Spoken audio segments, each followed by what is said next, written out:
Hello, everyone, and welcome back to the Commander Clash podcast.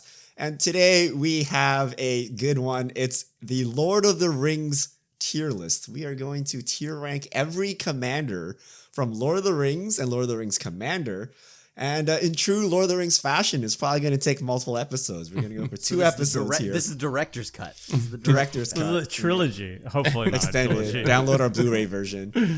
But okay, so there are 121 legends. We're gonna breeze through them. We're gonna focus on the interesting ones. There are a lot of characters. We're gonna hit all your favorite characters. A reminder: this is a power ranking. We're gonna rank cards on their power levels. So if your favorite character has a unpowerful card, don't worry. They can still be your favorite character. It is not a commentary on your character or anything like that. We're just trying to rank the cards in terms of pure power. But before we get into our power rankings, joined with me today is Seth, probably better known as Saffron Olive. How are you doing, Seth? I'm doing really well. Excited to talk about my favorite movie trilogy. Are you, Seth? I mean, you've watched it most recently out of all of us, right? I think, unless Thomas Ghost literally People. watched it in the Ghost last week. People. Ghost People S tier. That's all I got to say about this movie. We have our local Lord of the Rings expert who watches the director's cut every year. Tomer, Budget Commander, how are you doing? Oh, I thought it was Krim. I thought that was a setup for No, Krim. no, because- no. He's the doctor of Lord of the Rings. Yes. No, You're the casual super fan that watches I'm it every year. unironically a fan of the franchise. I'm very excited for this one. And yeah, 3 more movies. Let's do it. All right, and then Krim, the Asian Avenger, our resident doctor in Lord of the Rings. He has studied Lord of the Rings in a formal setting. He has written essays on Lord of the Rings. You need to stop that. People have asked me, like, they're just like, wait, why did you study Lord of the Rings? How much do you love it? I'm like, no. I don't love this franchise. You need to. But you did study it, so you're highly knowledgeable. I did. Unfortunately, yeah, I did against my He will. hates it, but he's literally studied it in school. And so, I am Richard. oh. I am just a normal Lord of the Rings fan. I love Lord of the Rings, actually. One of the reasons I love magic as well. I like dwarves, elves, goblins, those kind of things. So before we get today's show is brought to you by Card Conduit, the easiest way to sell your magic cards. Card Conduit lets you skip all the typing, time, and associated with buy listings. So their curated service lets you send in as many cards as you want with buy list value $1 or more, and you'll pay just a 5% service fee. And you can also use their sorted service where you pre-sort your cards and pay only 2%. You get a detailed report and fast payment once your order is processed, and you get 10% off by heading over to cardconduit.com/mtggoldfish. So thank you, Card Conduit, for supporting our show. And you can also support our show by liking, subscribing, following on your favorite podcast platforms. So be sure to do that. And let's get into our power rankings. So we are rating these cards as if they are your commander. So as the helm of your deck. And an S to D scale, slightly different because you're a commander. So S is like arch enemy commander. You're prospers. You sit down, everyone's like shaking in their boots when they see your commander. A tier, must kill, hits the battlefield, super scary. You're probably going to try to fire off some removal if you can. B is a strong but replaceable commander. A very strong commander, but there are other commanders that kind of do the thing. C, mediocre commander, just some filler commander. D, brought out for the special jank weeks. Maybe there's a special theme you got, or you're going super deep on your meta deck there. So those are our rankings. Again, we're ranking on power, not flavor. So some of our favorite characters, they do not have high ratings here. So I will add right there, though, that even if your favorite character gets a bad ranking on a card, don't worry. We have up to 5 different versions of certain characters. Many characters, especially like the main characters, have multiple cards, up to 5. I think Gandalf is the highest with 5 of them. So one of them might work. Even if your favorite version of your character is bad, you can still play it. I mean, we play with bad cards all the time. You just got to build around it. Maybe you got to invest more in your deck. You got to put some Teferi's protections in to carry your commander. But you can play with all the cards. That's the beauty of Magic the Gathering. So we're going in alphabetical order, by the way. That way the similar characters are grouped together. And then also you can just skip forward to whatever character you want as well. Yeah, can you imagine like 121 timestamps in a YouTube video? That's what you're doing, right? That's what you're doing, right? All right. Kicking things off, Aragorn. Starting with A. Aragorn has 4 versions, okay? Just so if you're curious, there is the main set. There's also a commander product, so that also has different versions. And then there's also different rarities within the main set. So sometimes it'll have a mythic and a rare, and then a mythic, a rare, and uncommon, things like that. So Aragorn and Arwenwed, 6 mana, 3/6 vigilance, Selesnya colors, which is green and white. When it ETBs or attacks, put a +1/+1 counter on each other creature you control. You gain 1 life for each other creature. Pretty mediocre, right? Seas all across the board. Nothing too interesting there. 6 mana, you expect a lot from your commander. This doesn't really do much for 6 mana. Like, it's a good effect, but it's like 6 mana is for that. Yeah. So how about 3 mana Aragorn? So 3 mana, same colors, green, white, 3/3. Whenever the ring tempts you, if you choose a creature other than Aragorn as your ring bearer, put your choice of a counter from among First Strike, Vigilance, Death Touch, and Lifelink on Aragorn. Whenever you put 1 or more counters on Aragorn, put 1 of each of those kind of counters on up to 1 other target creature. So you need to get tempted, and then you can like double up on counters. Myself and Tomer put it at C. Krim and Seth are a little higher at B. Is this a good commander, Seth? It's a fine +1/+1 counter commander. It has a unique ability, but there's a lot of Selesnya +1/+1 counter commanders, so I think it's like pretty replaceable. But I do like the doubling up the counter effect that it offers from the command zone. I also like that it gives like First Strike, Death Touch, as opposed to just a vanilla 1/1 counter, and it's only 3 mana. So I don't think it's like a big investment, and the doubling up of the counters is nice at 3 mana. We have to run ring tempts you cards. That's the problem. You gotta get tempted by the ring to get the special counters, and then other than that, if you're just doubling counters, it's like Sure. It's not doubling. It's not just like the adding best one card. extra. It's not doubling. It's adding 1. You gotta add 1 at a time. It's adding 1. The problem is that Aragorn doesn't do anything by itself, and when it does something, it needs to be really good, but it's mediocre. The ring tempts you mechanic is not really that much of a payoff. I got to play with it a bit, and it's not like actually that strong. Come on, a lot of cards that tempt you payoffs can also tempt as well, so you don't have to play with kind of mediocre tempt you cards, but Aragorn kind of needs them. Okay. So that's 2 color. When he gets 3 colors, maybe he's better. So we got blue, red, and white, 4 mana Aragorn. He's now the king of Gondor. Okay, 4/4. Vigilance, lifelink. When it enters the battlefield, you become the monarch. Whenever Aragorn attacks, up to 1 target creature can't block this turn. If you're the monarch, creatures can't block this turn. And remember, monarch is an emblem you get, where if you control it, you draw a card at the end of turn. But if someone hits you, they can take it. This one, pretty sweet. We got all Bs across the board, right? This is a good commander, right? You get Monarch when he ETBs. That draws a card at least. Yeah, I mean, the Monarch's really powerful, but it's other than that, it's like kind of generic. Like, it doesn't really ask for much other than like, play me and I'll make you the Monarch. Well, I think Monarchy is a fairly popular archetype. I know a lot of people just default to Marchesa, I think it's Marchesa, Queen Marchesa. It's Queen Marchesa, that's Mardu. And then there's Jared Carthalion, which is a lot less popular. But Queen Marchesa's Monarchy is pretty popular. And I don't think she's really had a contestant for the crown, as it were, for that archetype. And I think Aragorn is like a really good contender for that. Like, it gives you the Monarchy. It has blink potential as well on that. And then once you have the Monarchy, you can just start swinging for lethal because it gives you perfect evasion. And it gives you a little bit of evasion to steal the crown back if you need to as well. So I actually like this card a lot for Monarchy, but it's not like if you have a haste enabler, it's super scary, right? It comes down, you get Monarch, your team can't be blocked. Someone is eating a big fat combat, so pretty good. I mean, it's 4 mana, 4/4, just lifelink too. Yeah, okay. But that's okay, right? We got the good Aragorn for last. The Uniter. Okay, red, green, white, blue. So 4 colors, it's 4 mana, 5/5. When you cast a white spell, create a 1/1 white human soldier creature token. When you cast a blue spell, scry 2. When you cast a red spell, deals 3 damage to target opponent.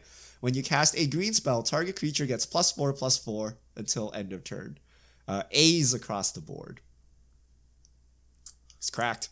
It's good, right? I mean, yeah. Like, what do you like? So this is just good all around. It does something at every turn that it sticks around, And how does this work with a multicolored spell? You get If all it of is the exactly- abilities, right? Yeah, okay. So There if you we play go, a right? 5-color spell or you play a 4-color spelling sword, Yeah, you get all 4 abilities.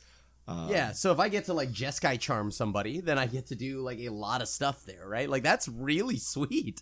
I don't know. This is, and it's on a 5/5 body, a 4-mana 5/5.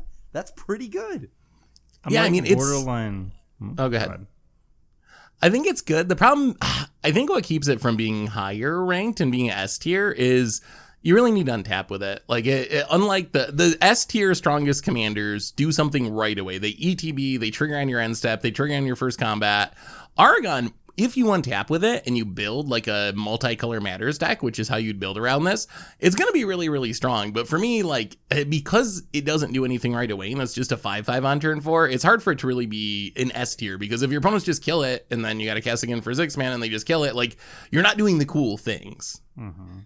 I think it's actually like I'd put it as a very low A, probably a B, because it basically is multicolor matters, and I see it actually best as a Lucky Charms commander, because all these abilities can happen at instant speed. So if you need like a chump blocker, for example, you can cast a white spell, a multicolored charm that is white, and put a surprise blocker on the battlefield, surprise pump something for 4 and 4.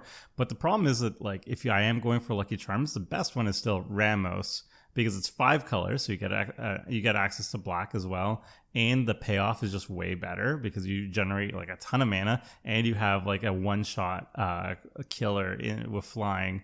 So Aragorn, like, I think is just going to be the best, and it has to be multicolored matters, and I just think Ramos is just better at it. So that's Ramos why I is kind of like put it lower, but I put it in the 99. almost, right? Like, I mean, Yeah, Ramos is but S it's tier, I mean, right? Aragorn Yeah, is Ramos is more kinda S tier for that. aggressive. Like, Right. aside from the blue ability, it makes a soldier, it pumps, and it like domes someone. So if you're not trying to get value, but like actually attack people, I think Aragorn would be pretty sweet. I mean, I see no reason not to even like discredit the blue. The blue's great in an aggro deck, right? Because then you get to scry, fix your draws, get to more aggression, and when you're like kind of in need of something to help push you over the top, this is good. Yeah. All right, so A for Solid A. Aragorn. So the best one is this 4-color one, and then the other two are bad. Aragorn actually got pretty good cards. A lot of other characters got some pretty mediocre cards. You could actually choose between these and like be quite reasonable. My favorite's the King one, even though I think it's less powerful. Like, just having a Jeskai Monarch matters commander is really cool. Like, now we actually have some diversity It's in more monarchy. unique, right? Yeah, Yeah. because that color combination. All right, moving on. Arwen. Arwen has 3 versions. Okay, we're gonna start off with the uncommon one, which is green and a blue, 2/2. Whenever you scry, put a +1/+1 counter on target creature, 6 mana, scry 2. So we're actually kind of all over the place on this one. So we've averaged it out to a C, but Tomer has it at B. Seth has it at D. This is the uncommon Arwen. So Tomer, what is the pop-off scenario here for Arwen?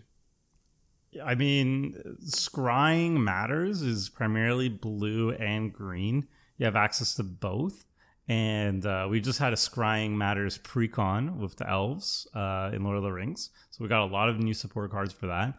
And it's a 2-drop. It's a 2-drop that just really efficiently puts out +1/+1 counters. The biggest thing is that she can't really scry efficiently herself. 6 mana to scry 2 is just awful. I mean, like, if you have enough mana, you could do it. But, like, I think it's just like, for 2 mana, it's a pretty darn good way of combining scrying and +1/+1 counter synergies. Like, the ask is not very big, is why I think it's a B.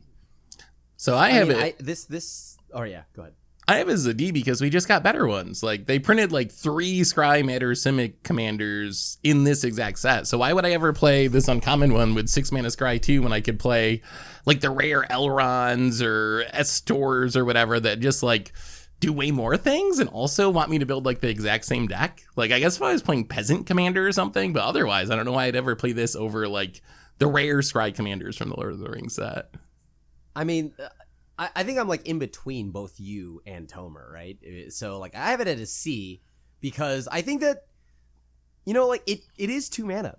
This can get pretty big pretty quick, right? Like the following turn right after, I could Serum Visions and just start firing off a bunch of scries, and then it kind of becomes this weird Scry Voltron where you just get 21 commander damage out of nowhere just from me scrying, right? Like, Visions in Commander, Chris, just to make Arwen work.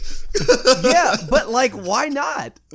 Does that not make it grow quickly? Like, Yeah, so I think +1/+1 is like it's a pretty mediocre payoff. Like, so if you grow Arwen, you can try to Voltron someone, like hit someone with commander damage. But like you're going through all this scrying and then you're just getting +1/+1 counters. I don't think it's really worth that much. So it's a kind of mediocre filler card.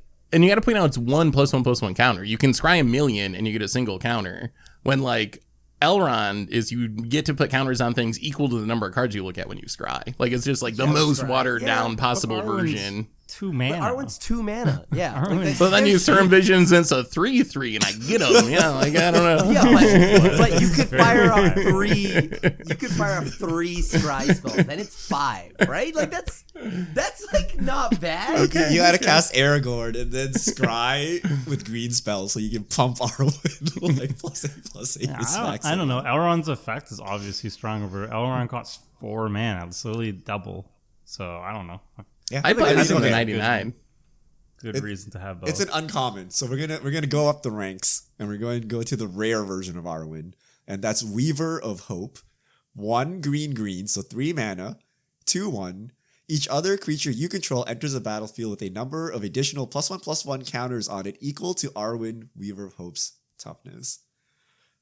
So by default, that's just 1 counter. But presumably you would be pumping up Arwen to be a bigger creature, and then you would put more counters on your other creatures. Weaver of Hope, Bs across the board. Just a strong +1/+1 counters commander. It's nothing flashy. Like it's nothing flashy, but yeah.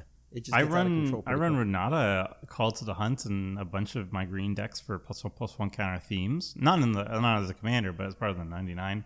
And it only puts 1 counter on them when they enter the battlefield. This one can enter minimum 1. It costs less mana than Renata, and it can easily, like, if you start pumping him, or you could easily start putting like 3 or more counters on your creatures that are entering the battlefield. Like that's really efficient for a 3-drop. That's something I'd be excited to build around, honestly.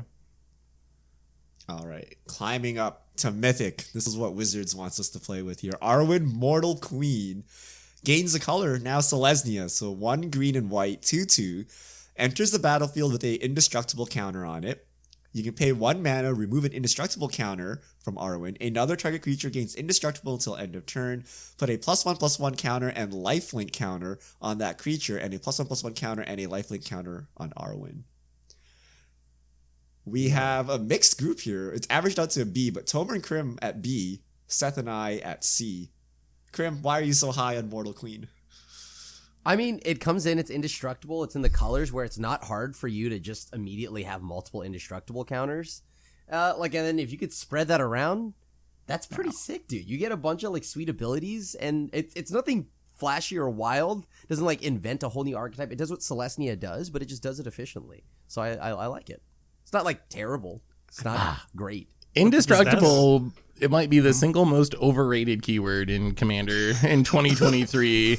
Everyone has learned that you play exile-based removal, and that you play Farewell, and that you play Sunfall. Like, I think people have figured that out. Like, indestructible just doesn't mean it's like regenerate. It's the 2023 regenerate. Yes. It used to matter like 20 years ago, but now it just like is not the upside that you probably think it is. You guys don't even like you and Richard in particular don't even run like Swords of Pashas and anything. You're always on banging on about the generous gift and whatnot. Beast Within. I'll anguish on making you though. It still doesn't make me even want to run it, even if you have an Arwen with an indestructible counter. If you say that everybody's running exile removal and you two do not even run exile removal, then I call sus on this metagame. I mean, I'm not too scared of an indestructible creature. And again, like we have phasing out, we have farewells and things like I don't know.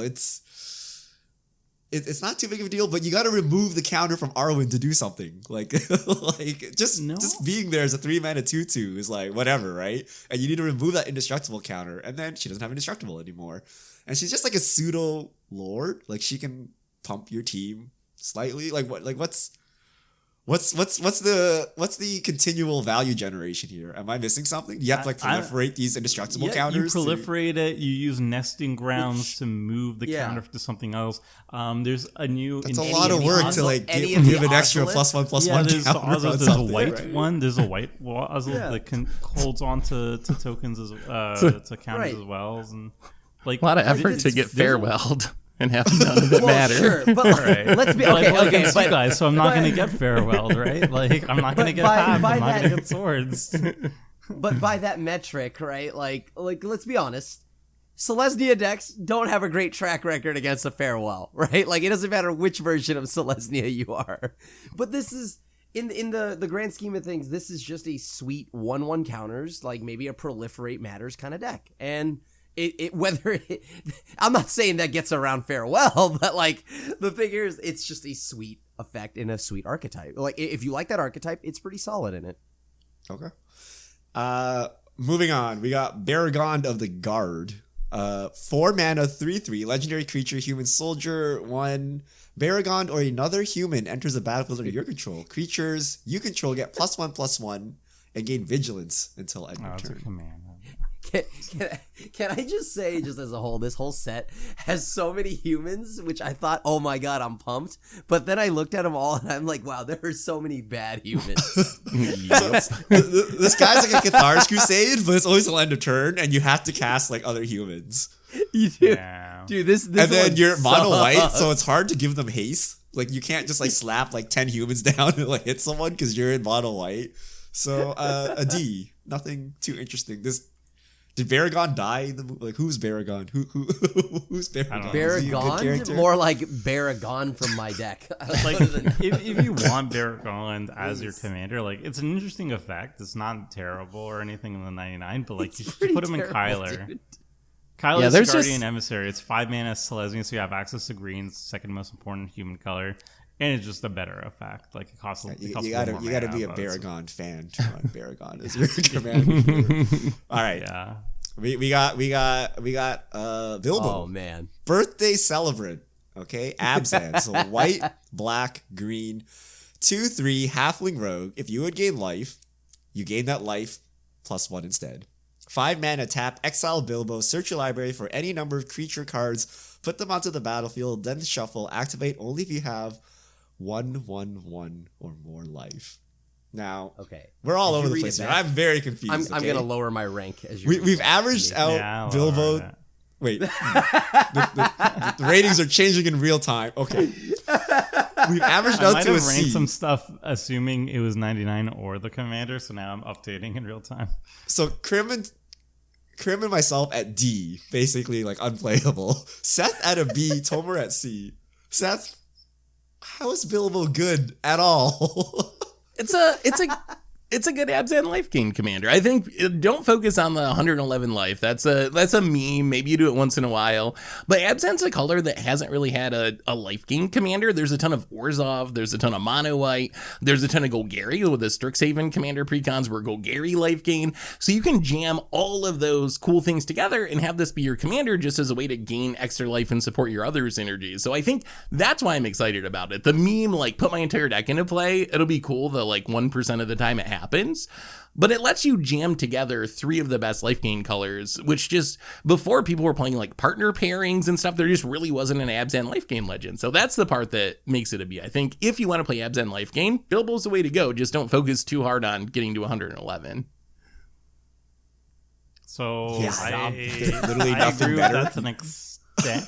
I agree with that to an extent, but like I feel like we just caught like these other Hobbit pairs that also gain life via food and Yeah, I'd rather just make a food token rather than gaining like +1. Like it's missing a second ability, right? The reason we don't like it is if you've gained over 100 life, you've probably won the game. And if you haven't, then you should probably fix your deck a little. It's a bit win more, right? It's very hard to hit that condition. But you can get it. It'll be funny. And that first ability doesn't warrant being on your commander, I don't think. And I would rather just take a random partner pair. I would take an Abzan like life linker. Give me like a 4/4 life link or something for my Abzan life gain deck than this Bilbo.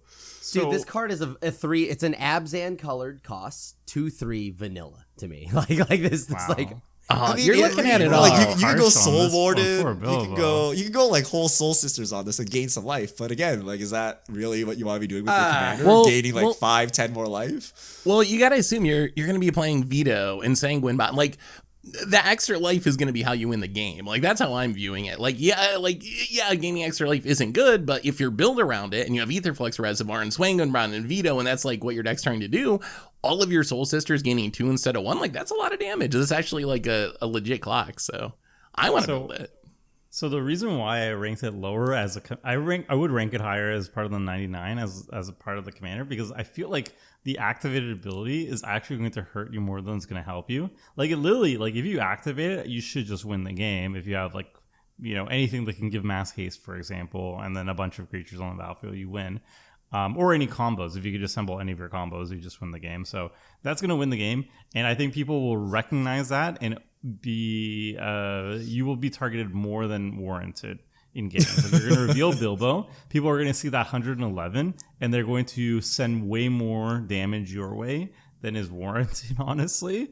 And it's going to hurt you. Like, if that second ability was basically anything else, I feel like Bilbo would be a lot more effective. Like, sure, it does win the game if you can pull it off, but like, I feel like people are going to see that in the command zone and be like, all right, we can never allow that person to have more than 10 life at any given time or something like that. Or Bilbo cannot be on the battlefield too. Like, I mean, just silly. How many, I know it may not seem like much, but like, how many times have you seen just people getting attacked because of them having a higher life total? Yep. Right? Like, so like, it won't matter. Just like, oh, you don't even have to have anything. You just have a higher life total. And you'll always have a higher life total. You've also seen people give up. They're like at 60 life. Like, oh, we can't outrace this life gain. We'll just do something else and just give up on hitting the person with a lot of life as well. I will say, it sounds like you all are describing an S tier commander based on our rating scale of like, this is the arch enemy. Everyone's going to attack you. So you all might be underrating it based on our criteria. I'm just saying. Okay, we're ending up with the C. We gotta give some respect. It's Bilbo. He's also 111. We gotta give some respect. Okay. Retired Burglar. There's another Bilbo, an uncommon Bilbo. Oh, so God. 1 blue and a red. It's a 1/3. When he ETB or when he leaves the battlefield, the ring tempts you. When he deals combat damage to a player, create a treasure token. This is bad. Also a C, but it averaged from D's and C's into a C. Seth did not give it a higher score here. Do anything with this Bilbo? So bad. This card is pretty bad. We just hit people, get a treasure, and call it a day. That's it. Yeah, it's that's also, not that great. if you blink him 2 times, then you go all the way through the ring tempts you. If you blink him, you're tempting by the ring 2 times. So if there was any good payoff in Izzet colors for ringing tempting Is there even Izzet blink spells? I don't think I haven't based my blink spells on Bilbo. There's blue blink spells. Oh, the thing is, like, yeah. I played with the ring this weekend, even fully leveled up. It is like kind of a side thought. Like, it's nice that you get to loot and like, I don't know. It's just like the payoff isn't there to try to turbo through the ring like it would be with dungeons or something. At least that's been my experience with it so far. It's like you get okay equipment when you fully level it up. Well, there's some things that say like whenever the ring tempts you, you draw a card or something like that, which is not, again, is not worth the payoff here. But like if there was something better, I don't know off the top of my head. Yeah. I don't know. No, it makes sense. It makes treasures. I mean, if he's retired, it's fine. It's fine. He doesn't need it's fine. It doesn't need to be good. This dude should have been in blue black. Just saying. Bree Swindler, 1 and a blue, so 2 mana, 2/1. It's also an uncommon. When he becomes blocked, choose one. Create a treasure token or target opponent gains control of target horse you control. If they do, remove Bill Furdy from combat and create 3 treasure tokens. Dude. D. This card is a D, but the flavor. Or worse. But the flavor. Woo! You know a card is bad when people, like, every single time there's a card that mentions a creature type, people immediately DM me about, like, oh, is this good for changeling deck? Is it good for the changeling deck? Nobody DM'd me. Is this card good for a changeling deck? Okay. That's how bad it is. It's because you're missing a key horse. We got Build a Pony, 3 and a white, 1/4, legendary horse. When Build a Pony ETBs, create 2 food tokens. Sacrifice the food until end of turn target creature you control assigns combat damage equal to its toughness rather than its power. Hell yeah. This horse. So bad. Read This is the ratings. crested Read the Sunday. ratings. Read the ratings, Richard. Read the ratings. Krim at an S, even with this S for meme level tiers. The rest of us gave it a D, averaging out to a C. Even Krim can't say Bill the Pony here. He's interesting. How dare you disrespect Bill the Pony like that in this house? I mean, we have other horses in the. Yeah, they we printed have- better but horse legends it's- in the same set. No, no, because this one is Sam's horse, and I you knew it was Sam's horse. Wow. It sucks. He is a Doctor. doctor of Lord of the He's a Rings. doctor Yeah, of it's Lord of that the knowledge is coming through. Yeah. Yo, the flavor between this and Bill Fernie. Okay, the card obviously sucks. All right, let's be real. It sucks. I'm just gonna go with that. But I refuse to slander Bill anymore. So go to the next card. I want Alright. to see somebody run Bill the Pony Voltron. I will give them a lot of respect. For that. I will totally do that. Bill. Oh no, we did Bill the Pony. Boromir, Gondor's Hope. Okay. So 2 white and a blue, 4 mana, 3/4. When Boromir enters the battlefield or attacks, look at the top 6 cards of your library. You may reveal a human or artifact card from among them and put them into your hand. Put the rest on the bottom of your library in any order. We got 2 C's and 2 B's, averaging Nah, out. it's a C to now. B. All these okay. rankings are going down. Boromir's because been they're downgraded commanders. to a C. Problem with Boromir is you need to attack. He's a 3/4, no haste, no evasion, and then you kind of draw a card, and then that's it. I mean, it does actually have ETB downgraded too, to but a D. like it's a fine 99 card. But there's so, like humans is the most supported tribe in all of Magic. There are Yeah. so many options. It's really hard to play something like this as your commander unless you just really love the character. Yeah, like this is also just like not great. Like I don't know. Even in a human deck, why would I want this? I guess now that there's like Jeskai humans with the new Aragorn, yada yada yada. But like, I still Put don't it in think I want Jeskai this. humans. There's like a Would lot of you? yeah. If you have like if you're No, an no, no. attacky Would you deck- though? Yeah, Think about it. So there's a lot of humans in the world of Magic, there's and this is what I mean. This set has a hilarious amount of humans, and almost all of them are pretty bad. that's Boromir, man. I mean, also we're rating Oh, him okay, as your well then- commander, so he doesn't do anything. Maybe you can stick him in Yeah. the 99 and he does I think it's in something. the 99. Yeah, I feel like But- all these rankings are kind of deflated because we don't He mention doesn't them. attack well for someone that needs to attack. Yes, Right? He's only a It does- 3/4. Yeah. Okay, fret not, Boromir fans. We have another Boromir, Warden of the Tower. 2 and a white, 3/3, Vigilance. Whenever an opponent casts a spell, if no mana was spent to cast it, counter that spell. Sacrifice Boromir. Creatures you control gain indestructible until end of turn. The ring tempts you. I think The this is even indestructible worse clause as your again. commander. Like another, like it's great in the 99 to like protect your team. Like I would play Inhuman Tribal in the 99, but why would I want to be mono white humans? Why would I want to sack my commander? Like I don't know. I would not even think about playing this as my commander. Turns off What your if- guardianship. Force the will. Oh, It true. doesn't say you can't, so they just cast it and be oops. And then yeah, yeah. But I don't know. But why is would there, they cast is there into any this? way to like make your opponents cast spells for free and then smack them with Boromir? Like make their casting costs 0. Or oh something wait, like what that. about Possibility Storm and the that sort of locks, yeah, like nonsense. the- yeah, but you can't do that as Possibility red. knowledge pool? Storm. Does that work Yeah, as well? can you not Knowledge lock pool. What does it Yeah. actually say? them? I don't know. But I don't Knowledge know. Can you pool- I think imagine knowledge just, like, a pool would cheeky work. Stack sec. Yeah, I mean Boromir. it's Or basically knowledge Lavinia, pool. right? We already have an Azurius Yeah. human that essentially has that same text on it. Yeah, In Lavinia Azurius Renegade. Sean Bean to be tempted by the ring for England. So true. so Boromir got done dirty here. Yeah. We gave him a C and a D on both of his cards, and that's it. So what about Butterbur, Bree Innkeeper? 2 green and a white, 3/3, human peasant. At the beginning of your end step, if you don't control a food, create a food. Uncommon. Okay. We got D's. There's a lot of food support in this set from the Hobbits. So there are a lot better options even if you want to go food. But I don't know. Waiter. This card waiter is- tribal holding Yeah. plates. This card I is mean, frustratingly bad because like it's not okay. It's not that. no, it's even in the 99 because like imagine you want to play like a food deck for example. If your deck doesn't have any food on the battlefield, I feel like you've just failed as making a deck. Like, Yeah. that's the one thing. This You is have to gonna- sack the food every It's a hill turn. giant. Yeah, it's like It's only at the beginning It's of your also end step. 4 mana. If it was, yeah, it's 4 mana. It should be at the beginning of each end step if you don't control a food, create a food token. Well, Then and I- like, then I This consider is it. random And like 2 Brian and Keeper. 2 mana. Look, Butterbur is my favorite character of the trilogy, and I'm very disappointed. Okay, how sad would it be if he was better than Boromir? Okay, this is appropriate. Fair, you know what? Honestly- Butterbur lived a longer life. All right, we got Celeborn the Wise, 2 to green, 3/3. Uncommon. Whenever you attack with one or more elves, scry 1. Whenever you scry Celeborn the Wise, gets +1/+1 until end of turn for each card looked at while scrying this way. D's across the board. Hilariously bad.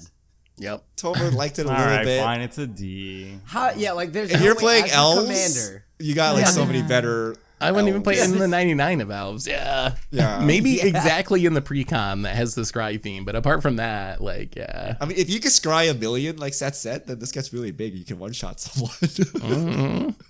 In green. So- I don't know how mono green scries 1,000,000 or even like 2, but Sounds like a challenge. Okay. Cyrdan the Shipwright. 5 mana, Simic, so green and blue, 3/4, Elf Noble, Vigilance. It's a new mechanic, Secret Council. So when Cyrdan the Shipwright enters the battlefield or attacks, each player secretly votes for a player, then those votes are revealed. Each vote draws a card. Each player draws a card for each vote they received. Each player who received no votes may put a permanent card from their hand onto the battlefield. We got C average, Crim, with the B, pulling everyone Yeah, up. for the Wow. for the Simic card. How does this voting thing work in practice? So you I- need to try to each vote for one person each to make sure no one like sneaks something in. But Well, you're it's doing so it easy. secret. I think the The person default who is you has- vote for yourself, right? Like the default is everyone votes for themselves, but then if you want to be risky, you vote for someone else and try to sneak a permanent into play. That's how I would assume it would play. Because if you vote for yourself, you draw yeah. a card. Yeah. So if you want to play this optimally, like if you want to maximize EV on it, then you vote for the person who has the most cards in hand. Because if they have like 7 cards and they draw more cards, like sure, that's good value, but it's much worse if they got to put a permanent to play for free because they have a lot of permanent cards in their hand. And then you want to not vote for the person with 0 cards in hand because then they get nothing. They put no permanents on the battlefield. So I think that's how you're supposed to game it, but like, Yeah. is that worth it? But it's so much fun. Like and then you like want to that- vote for okay. yourself as well. I don't know. It's like a power 5 level mana? that a 5 dude, this is a sweet mechanic. That's this cool. is a sweet. I think the mechanic on its own, I mean, yeah, it'll be fun, but on power level, right? Like we're talking about just power level as your commander. I mean, I think a lot can go wild with this game, but like there's just some games where you're like everyone's gonna draw a silly amount of card advantage, and every turn you people will probably get annoyed that you're gonna ask them to vote, but like I think it could lead to some wild games and it's swinging in your favor, especially if just because Tomer just pointed out, if I have a low number of cards, right? You know, maybe I'm just like So nobody we votes. got to see how this mechanic actually plays out. It's like Ristic Study, like you know what you're supposed to do, but does anyone actually do it? Right? So we I got to mean, see yeah. how it actually plays out in Everybody practice. votes for themselves, and you all draw a That's card. that's what I Hooray. want to see, right? Like this mechanic is something we need to see in action first. But for right Yeah. now, like if like oh well, the person has like low number of cards, who cares what they put into play? And then that's when you get somebody, you know. All right, we got Denethor with 2 cards. Ruling Steward is an Orzhov card, an uncommon, 3 mana, 2/4. At the beginning of your end step, if a creature died under your control this turn, create a 1/1 human soldier token, 2 mana, sacrifice another creature. Each opponent loses 1 life, and you gain 1 life.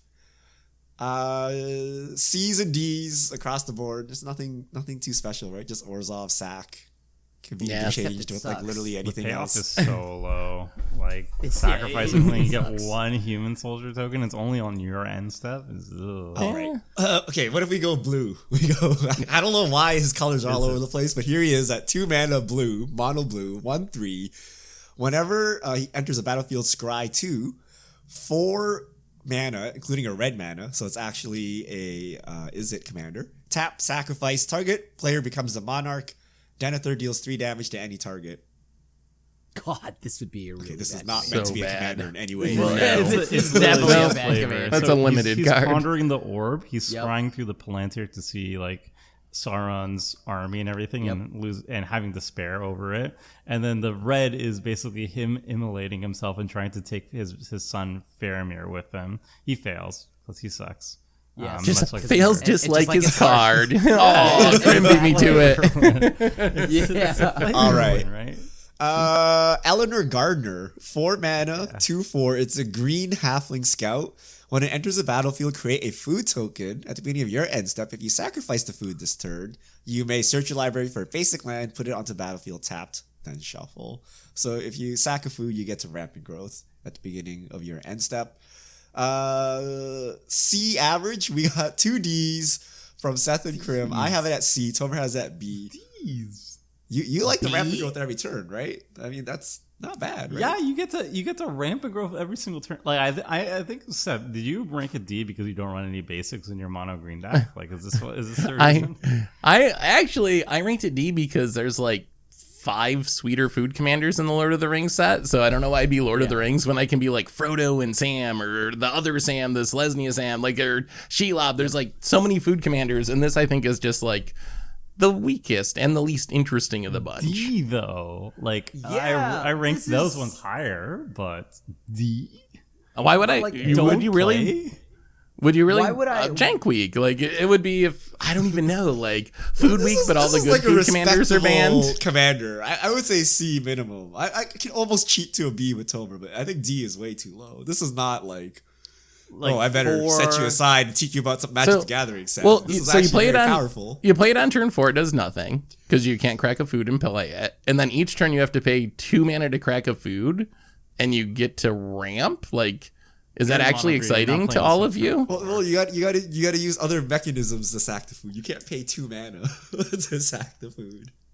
Okay, You could sack okay. this like a Crackle and Ironworks, right? Like, and then you make 2 mana, and then step you get to I mean, ramp. Hold on. So your 4 mana half combo that you played out, and No, it's not a Oh, combo. God. It's just like there's other Card ways Clan to sacrifice your Ironworks? That's why it's a C. It's a little janky, but not that Clark janky. Clan Ironworks makes every deck. Okay, all right. I don't think it combos with Eleanor. It's just a value piece. I mean, you'll throw in a combos, obviously. But yeah, value. No, this card is not a good commander.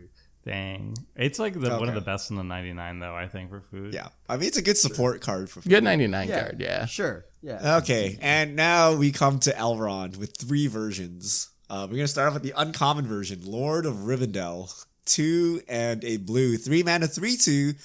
When Elrond or another creature enters the battlefield under your control, scry 1. If this is the second time this ability has resolved, this turn the ring tempts you. So it's like Alright, 2 fine. spells. I was hoping it would matters, say draw a card or something on that second ability, but the but- climax Alright, is the ring this tempts This you. is not good. We give it D's because you do a lot of work for a very mediocre effect. So what if we go up? It combos. What if we do all things in Magic, add green to it? Does it get fixed? So Elrond, Master of Healing, Simic 4 mana, 4/4.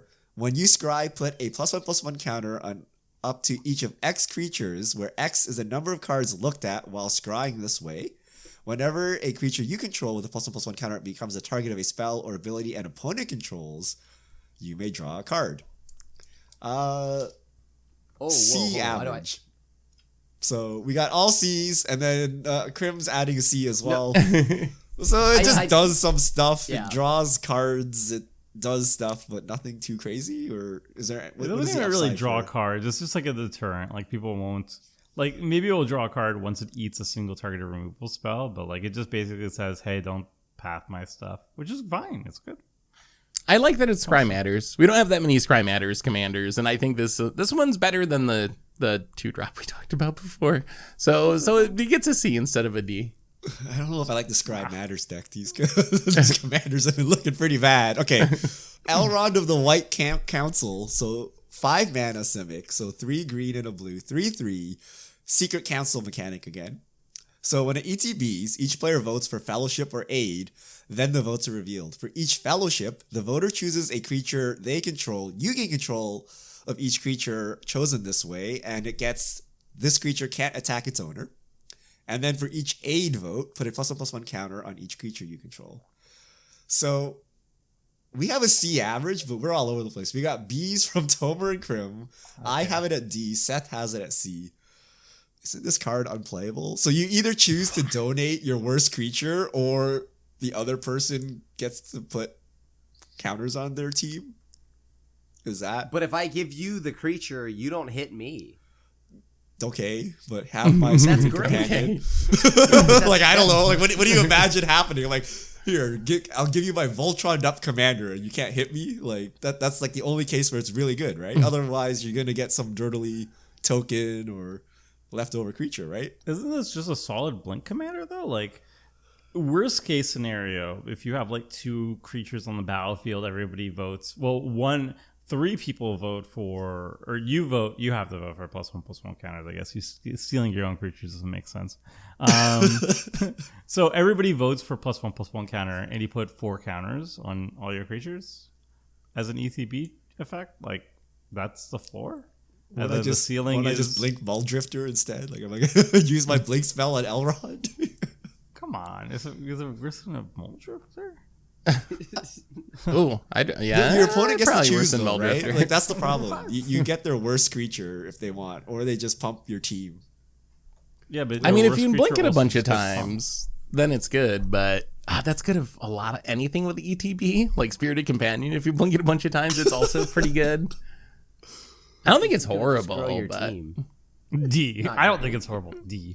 A C. I gave it a C. A nice C. I mean, I gotta pay some respect to Elrond. I don't know if I can give Elrond a D and sleep at night, but Elrond also got some pretty man cards, honestly. I'm surprised Elrond got, like, being Elf, one of the most popular creature types in Magic, and easy to make a very powerful commander. Like, Elrond's kind of mediocre. Because it's attached to the Secret Council mechanic, and also well, Secret Council was the scry. It was from the precon, and they wanted to be like, okay, right, Simic scrying and Simic voting. The main mechanic was voting from that set.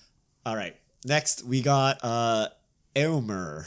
3 cards. Okay, we're going to start off with the uncommon. 5 mana, 5/4, haste, and red.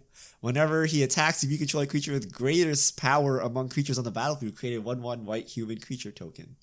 Not worth playing at all, right? You got to have a pretty hard condition, and then you get a 1/1 human out of this. So we'll go to the rare version of mono red. So 4 mana, mono red, 4/4 haste. Whenever 1 or more attacking legendary creatures you control die, untap all creatures you control. After this phase, there's additional combat phase. This ability triggers only once each turn. So this gives you extra combats if a legendary dies, but only 1. So it's capped, so you can't just go infinite. And then we got 2 Bs from Richard and Tomer, Seth with the C and Krim with the D. I think this is a really good 99 card. It's a really good 99 card for aggro legendary matters decks. Yep. As my commander, I really want more colors in my legendary matter themed deck. I don't know if I really want to be mono red, and I think the hoop of having to have a creature die is kind of punishing. Like, you need to be like mono red legends with a sacrifice theme probably to take advantage of it. So I view this more as a 99 card personally.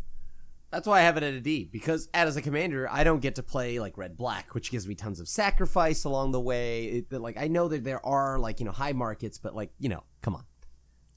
I mean, you got the altars. There's lots of, like, artifact sack outlets, so you can get there. And if you just want to be mono red, I think this was a respectable command. I'd be scared of this if someone sat down with this. Like, I'm like, oh, how many combats you taking, right? Am I gonna die here? Like, 1. Yeah, extra. It's a 4 mana extra combat enabler in the command zone that can do it immediately. Like, I don't know, that seems good.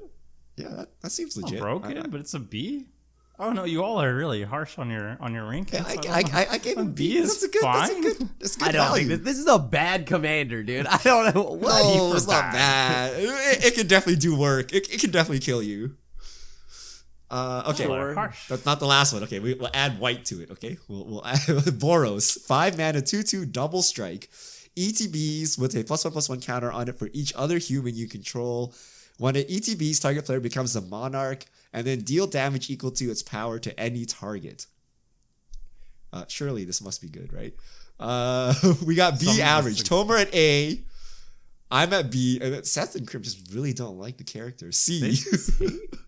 These are haters. These are It does so actual much. haters.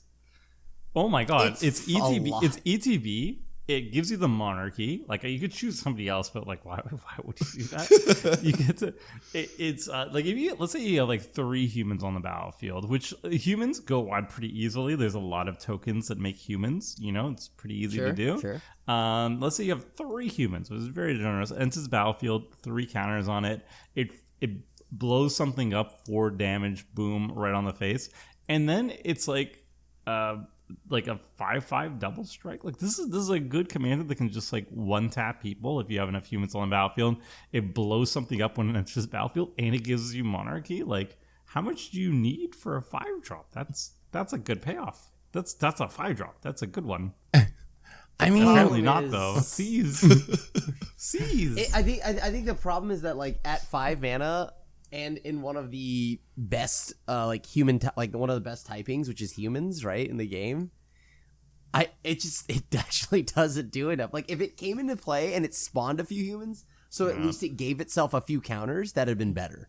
It has to draw you 5 cards, give you a Humans foot just- massage, then kill your opponents, and then and then cost 0 mana. This is the criteria for a B. no, These people. humans just so tough. There's so much competition. You got to compete with like so many like generic Hudro. You got to compete with even like there's another card we're going to talk Rick. about in just a minute that's like the best human commander in the set. Like just when you compare it to the other options, for me it's like, okay, like I could see jamming this in my 99, but would I really build a deck around it when I can play Eowyn or like Winota or I can like Yeah. there's so many other similar like human commanders. Winota's like Winnow is on Winota's- another tier, but also that's not a human deck.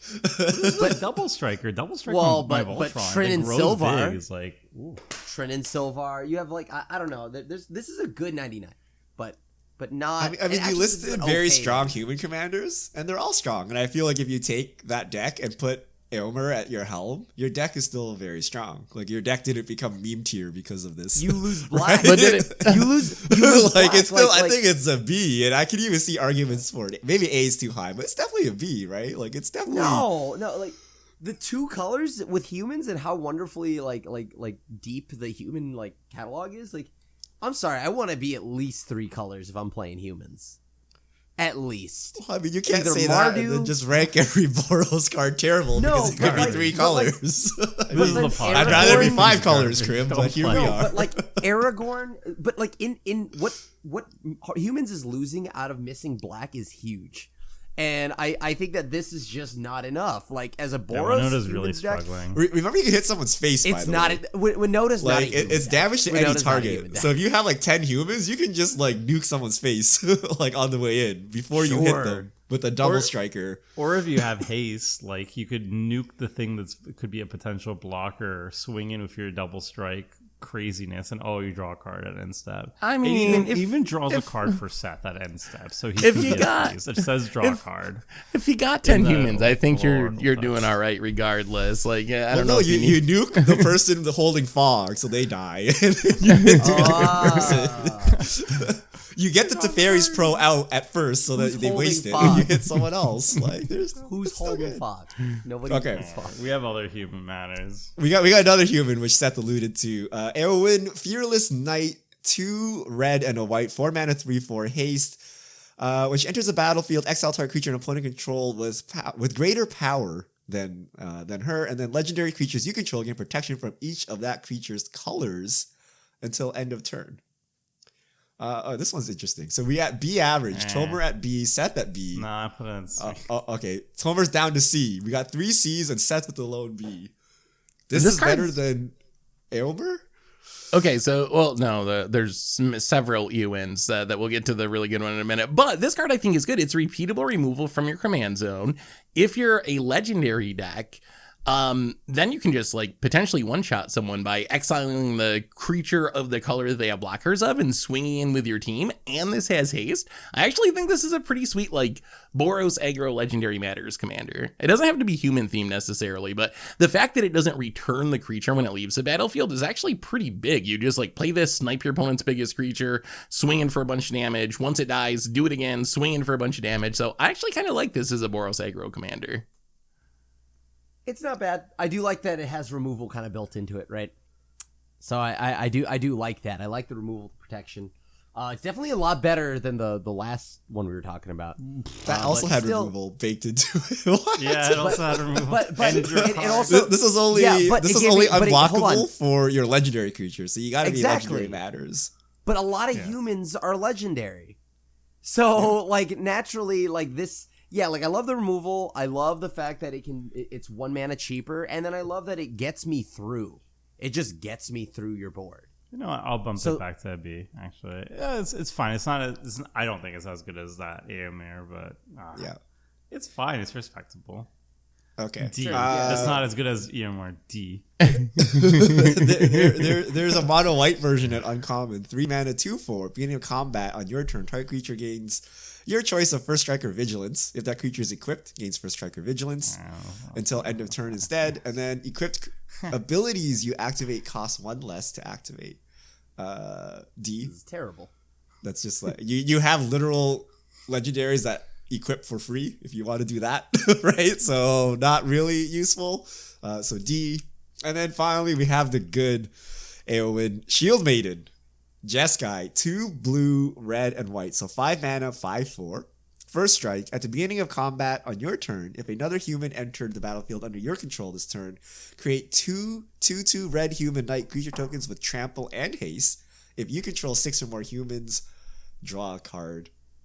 A's across the board except I'm for going Kim. up to A. I didn't know it gave me 2 humans. I thought it gave me just a 2/2 knight. They're 2/2 trample haste knights, humans. Yeah. So A's across That's the board. sick. We finally agreed that this is a good card. This is a That's human Here's commander. draws card, makes an army, Draws a card. Yeah. This gives you does all the work. colors you want for your humans deck, Krim, except black. Now that's 5 mana, right? Now that's 5 mana. Yeah, now we're this- talking about 5 mana. As long This as is you have, good. as long as a human enters the battlefield, you put 9 power on the battlefield that can, and 4 of which has haste, and it works really well with extra combats, which is a specialty in red. And you're drawing cards like this is. And you get into 3 colors, so you start getting to dig deeper into the world of humans. Sure. I think- this card cooks. The more the more we read through this, the more I think like the Eomir card we were just talking about, like I think Wizards design these legends in like packages almost, where you're supposed to like play Eowyn as your commander, and then Eomer is like really good in that deck. It's giving you those extra combat steps that Tomer was talking about. So I think that's how I see a lot of these cards. Is like I think you're supposed to like play them in packages almost, where you have one as your leader. But I think this is like one of the strongest human commanders, just like not just from the set, but like period. This is one of the best human commanders and one of the strongest commanders from the set. Probably the favorite front human commander. runner of like Jeskai commander, like human commanders. I think this is like the Jeskai human commander. All right. Next up, Arrestor of the Council. Simic, 3 mana, 2/4. Whenever players finish voting, each opponent who voted for a choice you voted creates a treasure token. You scry X for X's number of opponents who voted for a choice you didn't vote for. Draw a card. All right, this one I had a hard time evaluating. I gave it a C. We averaged at B. So it's Well, the voting rest of them matters. gave it It's a voting lord almost. It's a voting matters, and if people vote with you, they get a treasure token. If they don't vote with you, you get to scry, and then you draw a card. Yeah, it's super fun. This is whenever such a you, fun card. whenever people vote, you draw a card. That's guaranteed. And then basically the idea here is that you entice them to vote your way by giving them treasure. Yeah. But if they here's the do. thing. Here's the thing, Tomer. It's Secret Council set. We don't even Yeah, know but what okay, we're so voting. if they don't vote for you, then you scry. Like it's fine. It's as well. hard to, even if I wanted to match your voting, we're playing Secret Council, so it's kind of hard. Yeah, that's so sick. Yeah, This but is not all like, of it is secret. Even in the pre-con, it's not all secret council Yeah. voting. It's I like mean, they're half and half. older. They're older voting cards you could play. And with some of this. the new ones. Right. Some of the new, I think was it not Elrond. Oh, we'll get to it. I'm pretty sure there's a list. I would Galadriel, I think doesn't. Yeah, Galadriel's just Will of the Council. That's a face commander, and it's Will of the Is Council. that the not Esper secret. one? No, Oh, it's no. Galadriel, Elven Queen. It's Simic. It's a face commander of the pre-con, and it's not secret. I would so we play like this. this card? I would play this as my commander. If I were gonna do any kind of voting deck, this would be like probably the best. I mean, one. Krim loves the voting, but is it good? I mean, we can vote all I- we I- want, why- but why is it Not good? good as I mean- Tivit, Right. but So I Tivit think is Okay, as broken, a stupid voting mistake. commander, right? Like there's too many things that are out there. Like example, I put a card into play if you don't vote for me, right? There's too many things that people can just easily kind of game around. But this one is just you're loading your deck up with a bunch of voting effects, and it's cheap. It's only 3 mana. It's got a respectable body, and it rewards you for playing a bunch of voting cards. I like this way more than all the other cards as a voting face commander. But it's also group huggy, right? Because Yeah, sure. like, But- you're helping people because they're getting treasures now, right? Yeah. Like, you not. But fear you're up that usually way. gonna, yeah, but you're gonna come out ahead because if people are voting your way, then I don't something think good it's- is probably I happening. don't know. I don't think it's Like, a let's say we good want to voting wrath card. the board or something, right? Everyone wants to wrath the board. They all vote with me, and then they all get a treasure out of this. like I had to Maybe. waste my card, Wait, and you got up treasures. You draw a stuff, card. like- No, you they still draw a card. Yeah. No, they would You vote still with got you, your vote. right? No, but No, you you always draw the a card It doesn't no Oh matter matter. yeah, what. yeah. Oh, So- I see. What you're I saying. think- Oh, okay. So I that, think that fixes this card. Ignore everything else, but you draw a card every time you vote, and that's Every enough time, for the every card. Yeah. single spell Yeah, says, yeah. says vote That's- or attack vote, you draw. a card. Okay. That's why I think this is the best voting commander. I think that- in these colors. I still The don't big know if that's issue good. is- Everyone make a treasure, you draw a card. I'm not sure if that's good Yeah. still, but okay. I see the potential though. The other issue is there's not that many voting cards. Like I think that's the other check on this card's power. Like it might be the best voting commander, but there's only a handful of cards that actually make people vote in Simic. So I'm pretty sure, like Will of the Council? 100% actually sure that it's not the best voting commander just because In Tivit these exists. colors. But Yeah, Tivit Tivit exists. is a mistake. Like you don't, like 99% of Tivit decks aren't even vote commanders because you don't need to run any of those. You just have Tivit on the battlefield and he just is overwhelming. So I think this is like the best voting commander in terms of it doesn't make the rest of the deck invalidated. So that's really good. This excites me for voting. How about one that doesn't excite you? Erkenbrand, Lord of Westfold. 4 mana, 3/3. It's an uncommon human.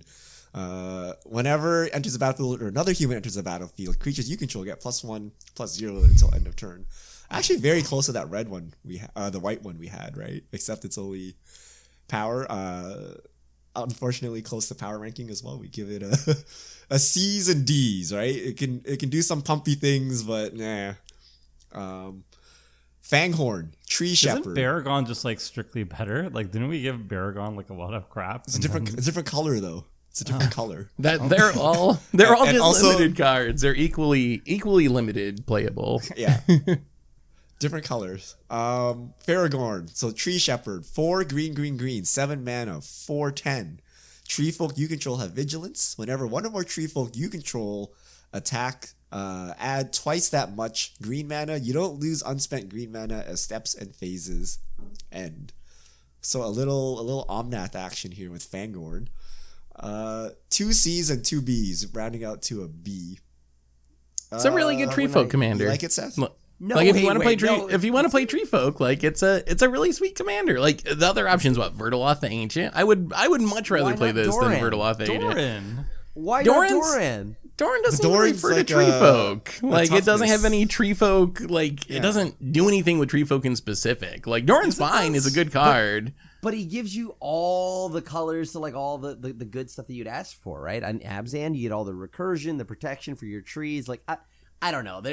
Doran's got to be the tree folk guy, right? Like that's the main point of tree folk, like the main thing that keeps them apart from other things is they have low power, Big butts. high toughness. And Doran does that. It gives you 3 colors, lets you utilize the high toughness in a way that Fangorn doesn't. Is 3 mana and gives you access to 3 colors, so all the tree folk. And this one is like, okay, so your tree folk had vigilance, so yay, that's good. But then whenever you attack, you get a little bit of mana. But like tree folk are expensive. You're not going to be attacking with more than like 2. So you're gonna make I mean, 4 mana tops. 4 mana that helps you cast your expensive tree folk. Look at the synergy. Sure, but like I'm just saying. Your commander is also 7 on- mana. this is on 7 mana. I'm just saying on EDH Rack, like Doran, there's like 2,500 toughness decks and like under 1,000 tree folk decks. So most people folk build are Doran bad. is like generic like toughness matters rather than tree folk. I mean, Yeah, you can whatever have the two door number is, Fangorn's gonna good be commanders less. of the same archetype, right? Like, would this do work in a mono green tree folk deck? And I think it would do work. Yeah, as I a like it. commander. Wait, so you're telling me this is what's gonna make tree folk pop off? Like Doran? If Doran can't do it, this ain't gonna do it. My boy Doran is being This is like Doran can way do it, flashier. and then Fangorn can also do it. Yeah. I mean, Doran is definitely higher than Fangorn, but that doesn't mean Fangorn is unplayable. It just means Fangorn No, is no, worse no. than But Doran, I right? but come on, Doran is the tree folk commander. this is a 7-drop. This is no. Yeah. This is a no. This is bad. It makes for mana Commander. right away I'm though. sorry. Does it? Oh, boo. It's okay. Me and Seth will plant trees. Yeah, in our we'll play our backyard. tree folk decks. Yeah. You hate nature. You. Conclusion: we hate nature. Yes, we. All we right, next figured it up we out. have Faramir Field Commander. 4 mana, 3/3. At the beginning of your end step, if a creature died under your control, draw a card. It draws a card. Whenever the ring tempts you, if you choose a creature other than Faramir, create a 1/1 white human soldier creature token. This was uncommon, by the way. 2 C's and 2 D's. It draws a card. So does it really still draw a Uncommonly card? bad. Automatically yes. Okay. There's 2 more versions of Faramir. Okay, 4 mana, 3/3 in Azorius. So white and blue.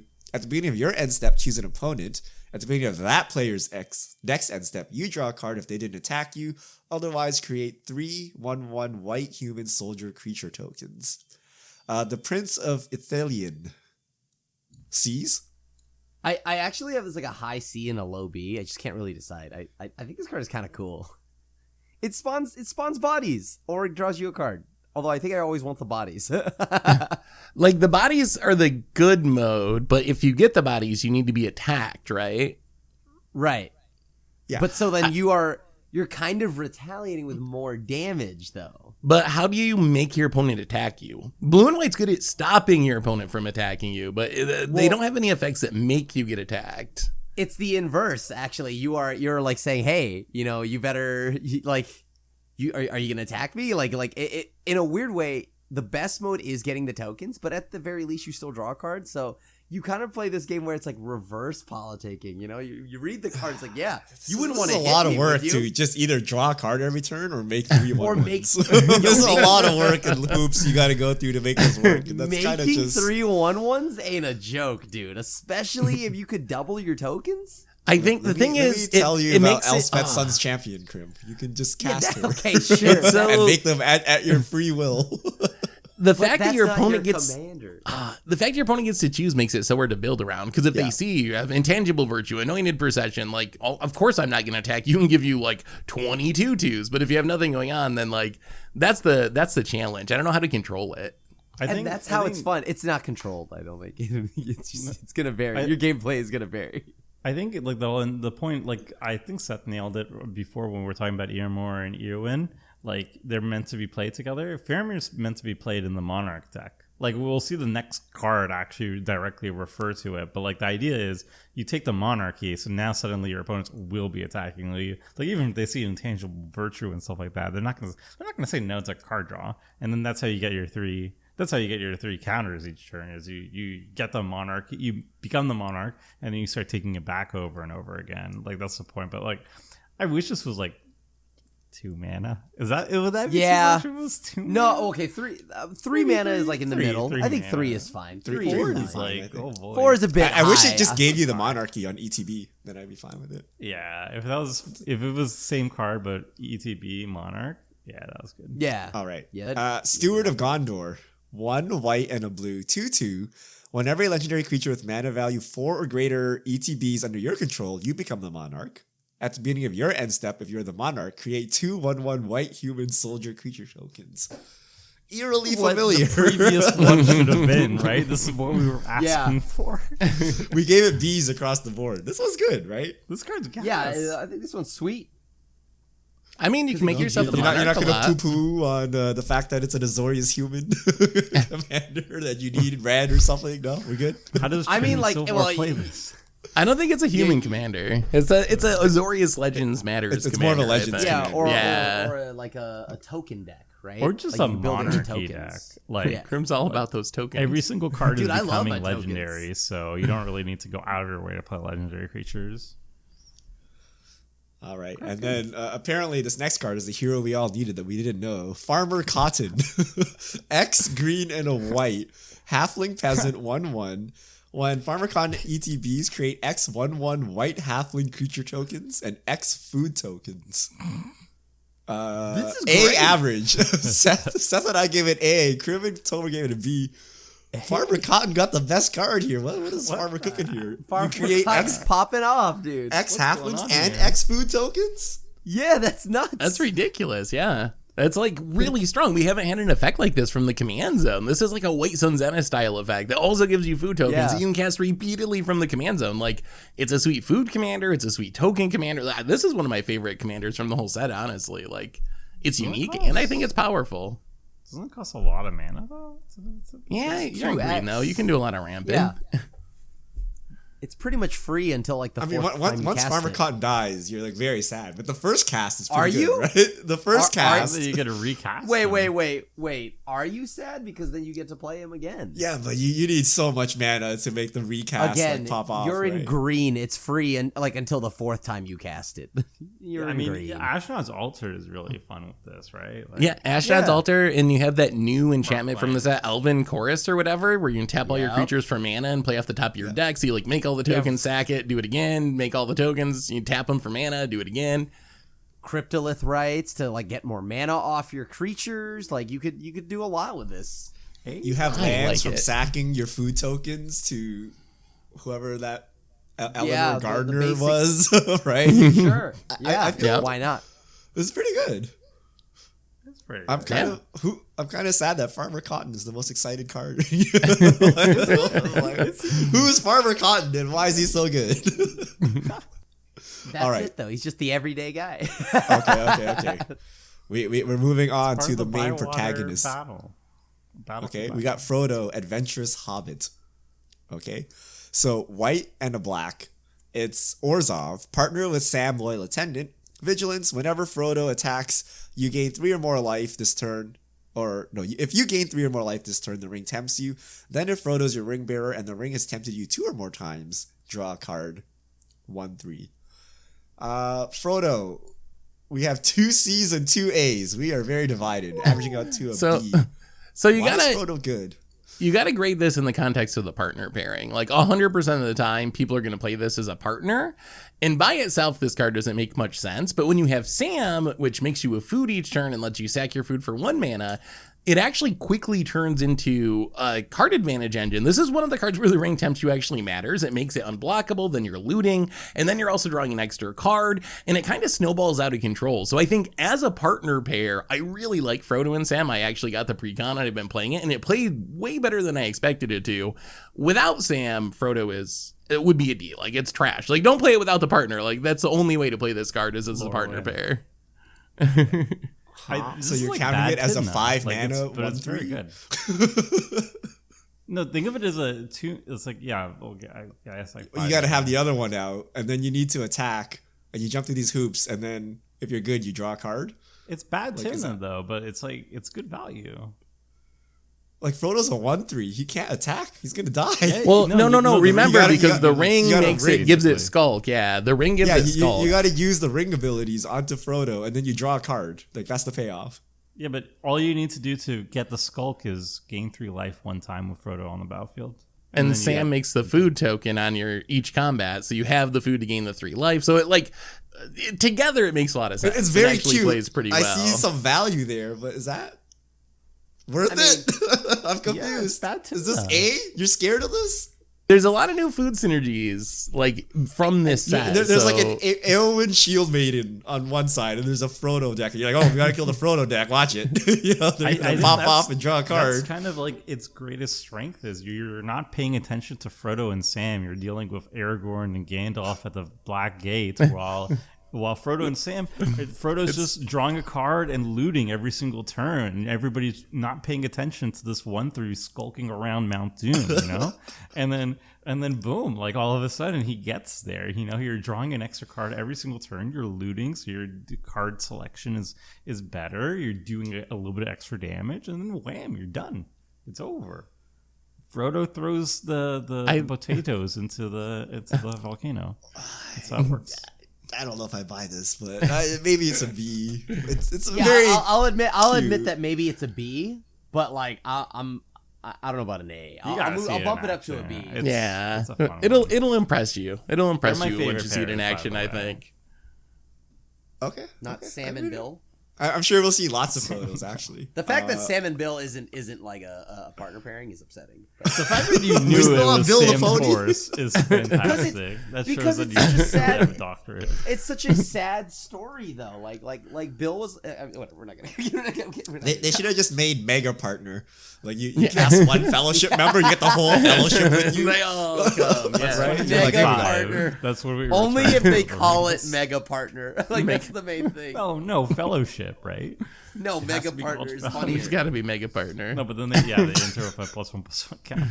That's all they do. Okay, Frodo Baggins. This is the budget Frodo here. It's uncommon.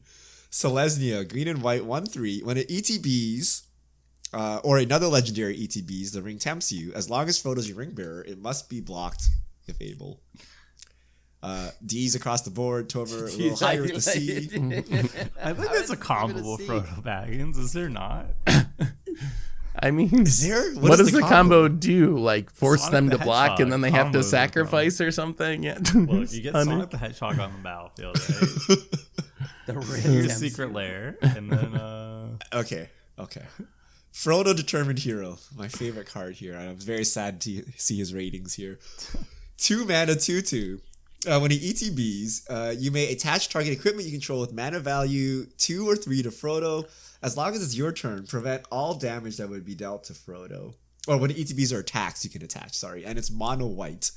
And C average, but I'm propping up Frodo with an A. Everyone else got C's and D's. Really? What do you like about it, Richard? I'm curious why you're so You high can on equip all loves swords for Voltron. free.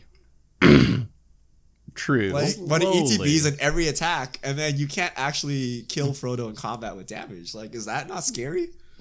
They were Not- really not afraid shaking a of little Colossus bit. Hammer, You're not weren't they? "Ooh," right? I mean, Like, I think it's a tough sell because you have Sram, which is like busted equipment commander, and then you just got new Kemba that equips for free and makes other Oh, yeah. creatures. Kemba's great. That's also 2 mana. There's like many 2-drops that do what Frodo does, but better and work No, with Frodo- Colossus Hammer. Frodo's a bad Balan Wandering Knight because you pay 2 mana and you just attach everything onto Balan, and then Balan also gets double strike. well, So it's that's also Arden, how you right? kill people. Arden also attaches everything. But Yeah. yes, it's a worse Arden, but still kill you. Is that, what does that No, mean? yeah. That's Like that's 3 and true. 2 mana. There's a lot of good equipment at 3 and 2 mana, right? I guess the other there's- commanders you can drop your like 8-drop equipment and equip still, but Frodo cannot. You know what? I think it's a B. It's Okay, I pretty give it a solid B. equipment commander, but If- like if I don't only think it it's could as good as equip Cauldron Balan. Yeah. Okay, Because it can't equip a cauldron. That makes it equips Dowsing Dagger. Yeah, it can't equip Mass Cauldron Memory, pieces, it equips Tomer. every D. sword. It equips Sword of the Anime. Like, what more do you need? I Cauldra. actually can't Cauldra, equip Richard. Cauldra, so I'm moving it back. Yeah, to that's a Apex. plus. You don't have to waste 3 slots of your deck for Cauldron pieces. yeah. All right, we got the last Frodo, which is Sauron's Bane. A single white mana, 1/2. It's a level up card, so you can pay 2 Orzhov mana, and then it becomes a 2/3 with lifelink. And then if it's the previous state and you pay 3 black mana, it gains whenever this creature deals combat damage to a player, that player loses the game if the ring has tempted you 4 more times this game. We got 2 Bs and 2 Cs. We tried brewing a deck last week on Frodo, and our conclusion was you can kill 1 person and then cross your fingers. No, yeah, it's probably just a C, actually. Okay, can we have we since then discovered a way to kill the table? Or Yes. do you agree with Frodo? Ooh. The same way I told you brother. last week. Infect. You feel this is an infect toxic deck. That still doesn't kill multiple people at the table. Yeah. Oh, it will. It just doubly kills one person. All right. It's cute. I don't know. I gave it a B just because I was like, it's cute, but like, no, it's not good. All right, we're going to move on to Galadriel. 3 versions. Elven Queen is the mythic version. 4 mana Simic 4/5. Will of the Council. At the beginning of each combat on your turn, if another elf entered the battlefield under your control this turn, starting with you, each player votes for Dominion or Guidance. If Dominion gets more votes, the ring tempts you. Then you put a +1/+1 counter on your ring bearer. If Guidance gets more votes or the vote is tied, draw a card. C's across the board. This is a lot of text on a mythic that doesn't really amount to much. But tell me this Galadriel isn't just sweet in that voting commander, the one that we had earlier where people vote your way or don't. Yeah. Oh, that'd It's be good than the sick. 99, but like it's a Yeah. lot of text to basically say your opponents are going to make you get a +1/+1 counter and be tempted by the ring. Like that's very. I wish you could just draw a card for 4 mana each turn. Please. Use the other commanders. Like, ignore the voting. I'm just going to draw a card and then we'll move on with our But you lives. couldn't even draw a card, and also you have to play an elf just to have this bad. I'm surprised it's a Phyrexian mythic. arena. But okay, so we got Galadriel Gift Giver, 5 mana 4/4 mono green. When it ETBs or attacks, choose 1. Put a +1/+1 counter on another target creature. Create a food token, and create a treasure token. This one we are giving a C's across the board again, with the Crim slightly lower at D. Doesn't really do much for 5 C mana, might be right? generous, yeah. Especially in the like- world of elves with Azuris and just like so many really like strong elf commanders. 5 mana to Exactly. like maybe make a treasure, get a single counter, like just it doesn't do much compared to the other elf legends we have. Yeah, so like why would I want it? All right, like and it's such a steep cost for how little it does. One last hope. Galadriel of Lothlorien, 3 mana Simic, 3/3. Whenever the ring tempts you, if you chose a creature other than Galadriel as your ring bearer, scry 3. Whenever you scry, you may reveal a top card of your library. If it's a land card, put it onto the battlefield tapped. 2 A's from me and Tomer, B for Seth, C for Crim, averaging out to a B. Crim, this is a scry matters. It's like Risen Reef or something here, right? It's a scry matters, like ramps you. Really, C? It's okay. Garbage. It's okay. Like yeah, like I mean, like I guess like it does do a lot. I mean, maybe a B because it does allow you to get the thing and put it onto the field and not the hand. So I you know what? Yeah, okay. Maybe a B. It's Sure. a Yeah, 3 B. mana whenever you scry Yeah. a rampant growth. Like that's Yeah. a really good. Yeah. And then Well, if you have Not the ring exactly tempts rampant you. growth, but Maybe yes, a lot of rampant, the time, sort of you can rampant growth. growth. on But top like, of that. but I see what you're getting at, and yeah, like it's 3 probably better than mana? a C. Yeah, It's like a imagine pretty good having a cost. Risen Reef in your command zone. Like, ooh. It's sweet with Retreat to Coral Helm because that can like put the land into play and then you scry 1 and if you hit another land you put it into play. I want to build like this and like Fetch lands. 98 lands and Retreat to Coral Helm and just put all the It's lands just- into play and then then die. just I get guess. another Simic landfall. This is back. obvious. It's great. You Yeah. got Sylvan Yeah. Library, Like, yeah. you got Dividing Yeah. Top. It was like, I'd rate this as an F in terms of my enthusiasm for this card, but I rate it as like a high B or an A for how strong it is. all right, now it's time for the man himself with 1, 2, 3, 4, 5 Five. versions. Gandalf. We'll start with Friend of the Shire, 4 mana 2/4. Uncommon at it's blue. It has flash. You may cast sorcery spells as though they had flash. When the ring tempts you, if you chose a creature other than Gandalf, draw a card. So Friend of the Shire, we got 2 D's and 2 C's. This card is poo poo, dude. This card is Draw a Good. card. What you get? The draw, it says draw It's card a- right there. It's a good 99 card for Ring Tempt You decks, I think. Like, but Okay. as your commander, Yeah. eh. Yeah, this is a pretty bad commander. Okay, we will add red, and that we all know blue and red makes gray. So Gandalf the Gray is a 5 mana. Is it 3/4? Whenever you cast an instant or sorcery spell, choose one that hasn't been chosen. You may tap or untap target permanent. Gandalf deals 3 damage to each opponent. Copy target instant or sorcery spell you control. Choose new targets. Put Gandalf on top of its owner's library. C's across the board. D slightly lower for Krim. It's a 5 mana payoff that really doesn't do anything and it resets himself. Yeah. It's like I get it. Like maybe it is the most flavorful thing because, you know, the meme of a Gandalf player in Magic, you do nothing. And the best part is it did nothing and then reset itself. So it can come back and do more nothing. I don't know, man. Is this good? No, you don't oh, recast it. Okay, It is not okay, good cool. off the white afterwards. I think this If is you like recast actually it, that's a kind of flavor bad. fail.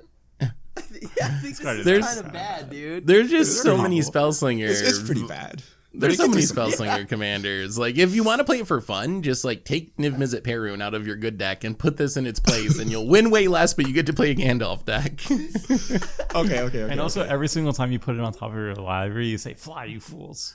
Yes. And then you go under the table, and then you just fall on the table. Gandalf the After you White. did Okay, it's surely this must be broken, right? For lore reasons. 5 mana, 4/5 flash. You may cast legendary spells and artifact spells as if they had flash. If a legendary permanent or artifact entering or leaving the battlefield causes a triggered ability of a permanent you control, that ability triggers an additional time. So Gandalf, Panharmonicon. Panharmonicon. B's across the board. Panharmonicon.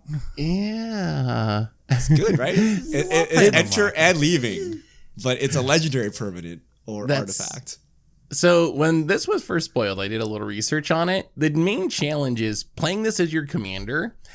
There's just not that many legendary ETB creatures that are mono white. Like that's kind of the challenge. Like the ones that you actually want to play. Like you got like Ow has a good death trigger, but like the easiest stuff, the Muldrifters, the Spirited Companions, like they're not legendary. So I think that's the biggest challenge. I guess you can play it as like an eggs commander with artifacts that enter the battlefield. But I'm much more excited to play like this in the 99 of a 5-color legendary Panharmonicon style deck, like some sort of Panharmonicon Joda deck with Gandalf in the 99 rather than this being my commander. I just don't think there's enough support. It works in an mono white. indirect manner, right? So if you have Elish Norn, who's like also a Panharmonicon but legendary, and then you play another random non-legendary creature, it triggers the Elish Norn, and then the Elish Norn doubles because of Gandalf. Is that how this works? No, No, because it says I'm confused. a legendary permanent or artifact entering the battlefield causes a trigger. Oh no, it has to be the other way. You have to have a legendary thing enter and it triggers a non-legendary thing and it doubles. That can work. Yeah, if you Yeah. play something that's like when a creature enters the battlefield, make a food token. Yeah, and a legend entered the battlefield and triggered it, it would work, right? Yeah. Okay, this is all cool, but just artifacts work, right? So artifacts. Artifacts are the pretty easy strong, way. I didn't look it up. After- That's why I left it as a B. But like, this card has to be good. It works with all artifacts, and artifacts are just broken. And it's legendary permanents. It doesn't have to be creatures. So like, I don't know. I put it as a B. So but I think mono it white could be an artifact A. deck. Yeah. It would be Okay, a we'll mono let white Seth I'm just brew too this lazy to build Panharmonicon it. thing, and then we'll evaluate the final list. All right, we're not done with all the Gandalfs. We still got 2 more. Westward Voyager, 3 green and a blue, 5/5. Whenever you cast a spell with mana value 5 or greater, each opponent reveals the top card of their library. If any of those cards share a card type with that spell, copy that spell. You may choose new targets for that copy, and each opponent draws a card. Otherwise, you draw a card. B's across the board, except Krim at C. This is so average. Is This it? is like, yeah. Okay. If you cast a spell with value 5 or greater, each opponent will tell you to rise. You get to I think I copy read your that right. spells, right? And then you get to draw a card. Maybe, yeah. Well, your opponents get to draw a card if you get to copy a spell. What? Yes, but if you all did, your then you opponents draw a get to card. draw a Yeah. card, actually. Yeah. So Wait, do they so I'm all get trading- to? Yeah, Each opponent, Each yeah. opponent draws Each a card. opponent, This yeah. card is not very good, but it's like okay. So it's a lot of text. It's very confusing, and it ends up being just like bad emoji, which I actually like. So emoji is like whenever you cast a Rich just went to a mana C value. as well. Yeah. See, like, yeah, it's not good. it's the thing. It's just like not amazing. It's like cool. I get a copy, but everybody gets a card, Yeah. and but that. okay, For some but reason, I thought only one person got the card, but everyone gets the card. here's my pitch on this card. So emoji is mana value 6. You get to Cascade, and it also has Cascade by itself, and it's Simic. And the problem with Emoti is everybody's like, oh, it's an uncommon. It's not that bad, you know? It's not Maelstrom Wanderer. And then it ends up just like crushing tables because it's actually high power because it's Simic. And this one is actually like bad Emoti. So if you want to play an Emoti deck, but like you don't want to crush tables, then you swap out Emoti for Gandalf Westward Voyager, and you're kind of group huggy, and you're still getting a lot of value, but you know it's not as busted. Tomer's giving you the tips on how to And you get to play pub Gandalf. stomp. How to pub stomp right now. He's giving you the pointers. Yeah. Okay. I mean- so if you have an Emoti deck and you can't play it anymore because your friend group hates you, If your deck is too good, put in this card. Yeah, And it'll make your Gandalf deck to power significantly down. worse and you can play with your friends again. All right, we got it. that's a solid. The pub stomper secret. Last Gandalf, White Rider, another 4-mana 3/3. We have a lot of 4-mana 3/3s in this set. Avatar Wizard, Vigilance, it's mono white. Whenever you cast a spell, creatures you control get +1/+0 until end of turn. Scry 1. When it dies, put it into its owner's library 5th from the top. It's a All right, weird fine, I'll put tuck this. going on there. Dude, and then how? 2 C's bad. and 2 D's. Okay, Tomer had it as a B originally. Wait, Tomer, I had it as a C. Oops. Should be a D, I think.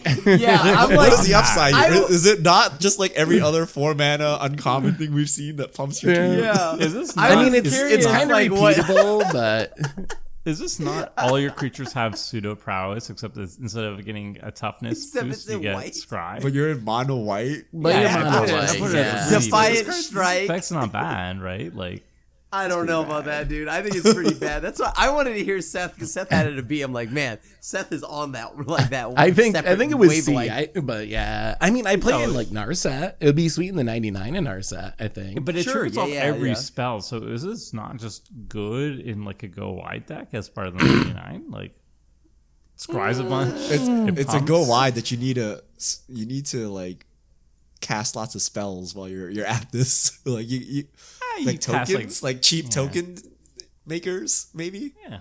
Yeah. What if I you're mean, in it's not Scry Matters horrible. and whites somehow? I don't know.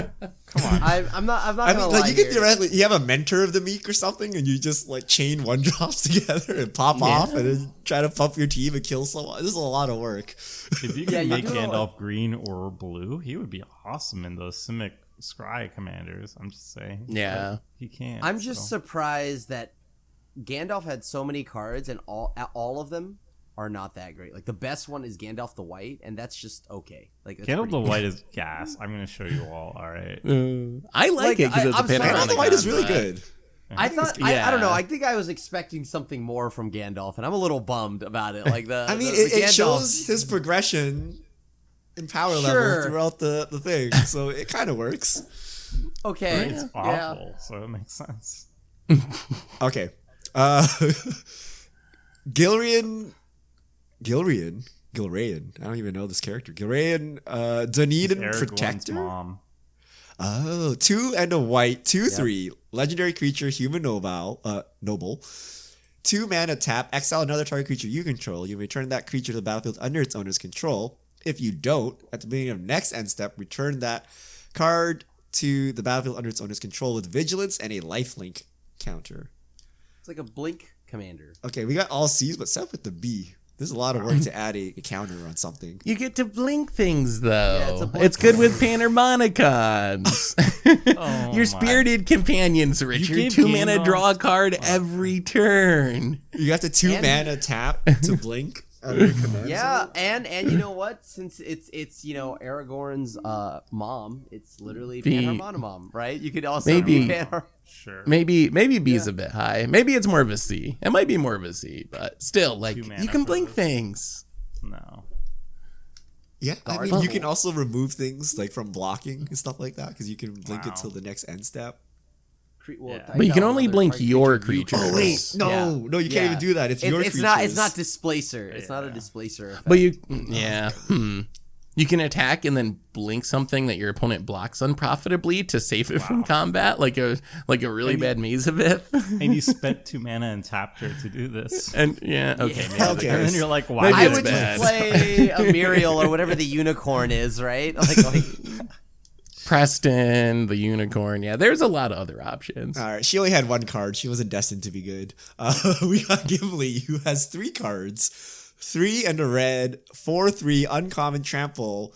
Whenever a creature an opponent controls dies, Gimli deals 1 damage to that creature's controller. So bad, right? We don't care about the counter of kills here. All D's across the board. Mournful Avenger is red and green, 3 mana, 3/2, has indestructible as long as 2 or more creatures died under your control this turn. Whenever another creature you control dies, put a +1/+1 counter on Gimli. When this ability resolves for the 3rd time this turn, Gimli fights up to 1 target creature you don't control. That's a lot of work for a C average. We actually got 2 Bs. Tomer and Seth with the Bs, Krim with the D, myself with the C. It's like Gruul Aristocrats. I think that's like a cool color combination for a sacrifice deck. So payoff, instead of the table dying, you get to fight someone. Yeah, I mean, I think it's You're like already fighting Voltron-y. 3 people. Like you sack enough stuff, it gets big. You fight down the things. You swing in with your big axe or whatever he uses, hammer, and then like I think it works. And my hammer.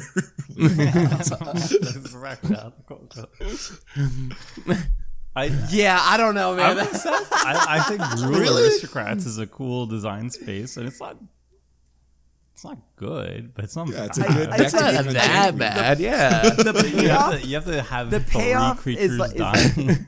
yeah, like it's so hard, dude. Like, are you kidding? If it were just like each creature dying, then obviously that'd be a bit strong. But like, whatever. Like, All right. There's gotta be a last combo. It's a C. Maybe but there's I a like- combo, I like but the it doesn't idea. look. I don't know. You just fight though. Like that's the end thing. We got Gimli of Glittering Caves, 2 and a red, 1/1. Double strike. Whenever another legendary creature ETBs under your control, put a +1/+1 counter on Gimli. When it deals combat damage to a player, create a treasure token. We got Glittering Caves. A for Tomer, C for Richard, B for Crimmins. I think I rated this wrong. I really like this. This Is to this me card a not B. cracked? Like each time it's attacking, it's doing a buttload of damage and also making you 2 treasures. yeah, I You think gotta this hit card's, like, someone nuts. though. Yeah, This is like Chump City here. You got to put the equipment on. All right. So if this is your commander, obviously you're going to like throw on like swords and stuff. A sword of X and Y, get your protection, get your evasion. Double But you those also- combat triggers. But you also want a lot of legendary creatures, though, right? You have this weird mixture of like wanting a lot of legends, but also wanting to like Voltron equipment. Like if I was gonna Voltron it, I could just Voltron on double strike and the pumping ability, right? Like I don't need those other abilities. So to me, You this don't card want needed treasure? some natural evasion, and then I could just play it and then go to work on someone and like pump myself up and get something. So Would like would you play this or the extra combat thing for Mono Red Legends? extra combat.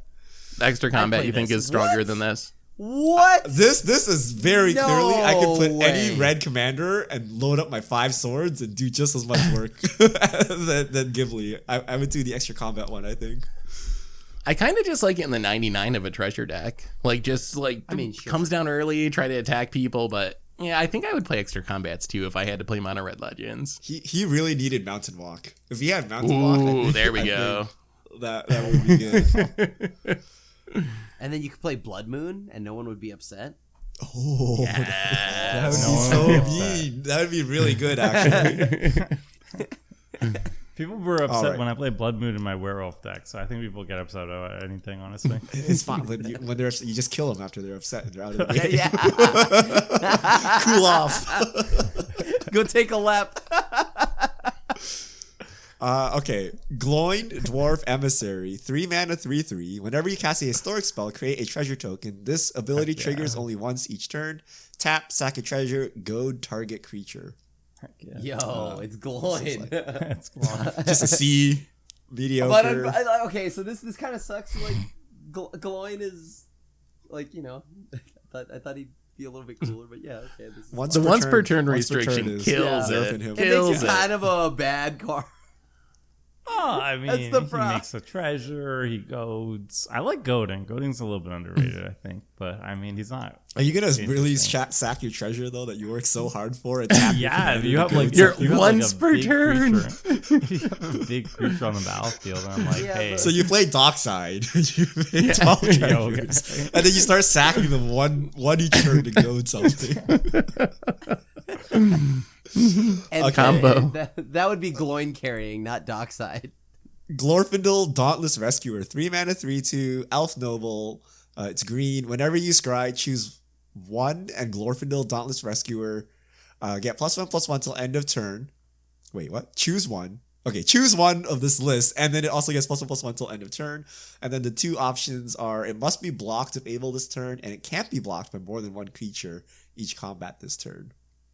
This is pretty bad. We got D's across the board. That's a lot of text. It's This guy Scry text killed it does the nothing, Balrog. yeah. This guy killed the Balrog. Well, this is the guy and that killed the got Balrog. He must have And- scried his way to a pretty good spell. Kind of. Yeah. He also got reincarnated even stronger than before after he killed the Balrog. And this is Maybe his this is card. the Not level a- up. Mega This is him as Glorfindel. a teenager. Yeah, He gets a Before- +1/+1 counter.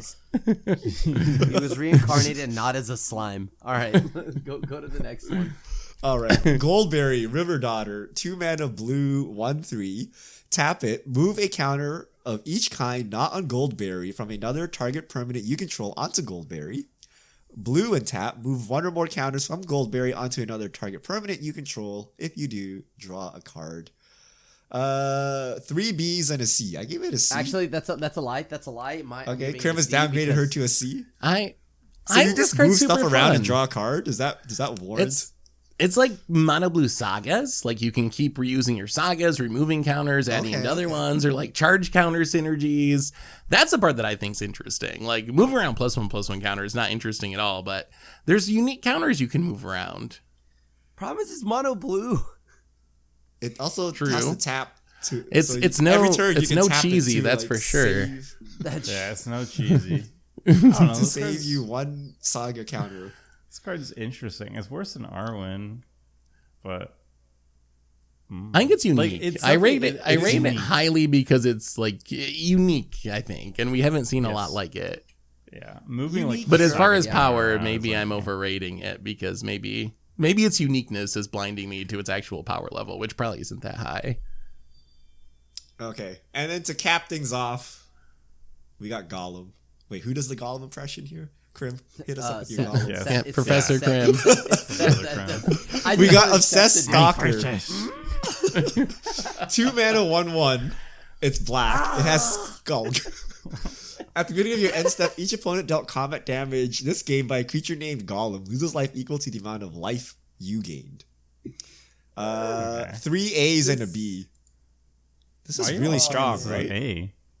A? I love this card. Wait, what? Do we? You not just love this tag card? everyone, and it has Skulk. It's not hard to tag, and then you just gain a bunch of life, and everyone dies. Can you? I if will you say were in though, white, like- you could just like Beacon of Immortality and like nonsense to gain tons of life, but in black, mono black. Black What are you has doing? like Grey Merchants, Mass Drain Yeah, effects, Gary. yeah, like Exsanguinate, stuff like that. I think Oh, it is doubles probably the the best Gary? way to Ooh. best way to Yeah. go. Although I learned this playing this over the weekend, like it does have to be on the battlefield. It's not like making an emblem. So if Gollum dies, its ability doesn't do anything. So you're gonna have to kind of like Voltron it, sort of, to like make you sure can it stays on the recast that, battlefield. But that's But bad. you can with Skulk. recast Gollum. Like You later can if need, recast right? it. Yeah, you can recast it. But yes, keep that in mind. If someone kills it in response to your Gary or whatever, like nothing happens. Wow, you still No, they just have to Gary. kill it. They have to just kill it before the end step. That's it. Or before the end step, yeah. Yeah, It is cool though. it's pretty cool. Doubles up your Maybe life not gain. an A. A's but, like- but, A's like but, very okay, high. a B. Y'all Yeah. give it I'll 8. give it a Tober, B. okay, Krim is I'll down give it here a to B. B. We're I'll gonna give it a stop B. before he goes I'll give even it a B. lower. I'm staying no, today. Good. It's good. I like but it. I don't know. It's actually pretty unique too.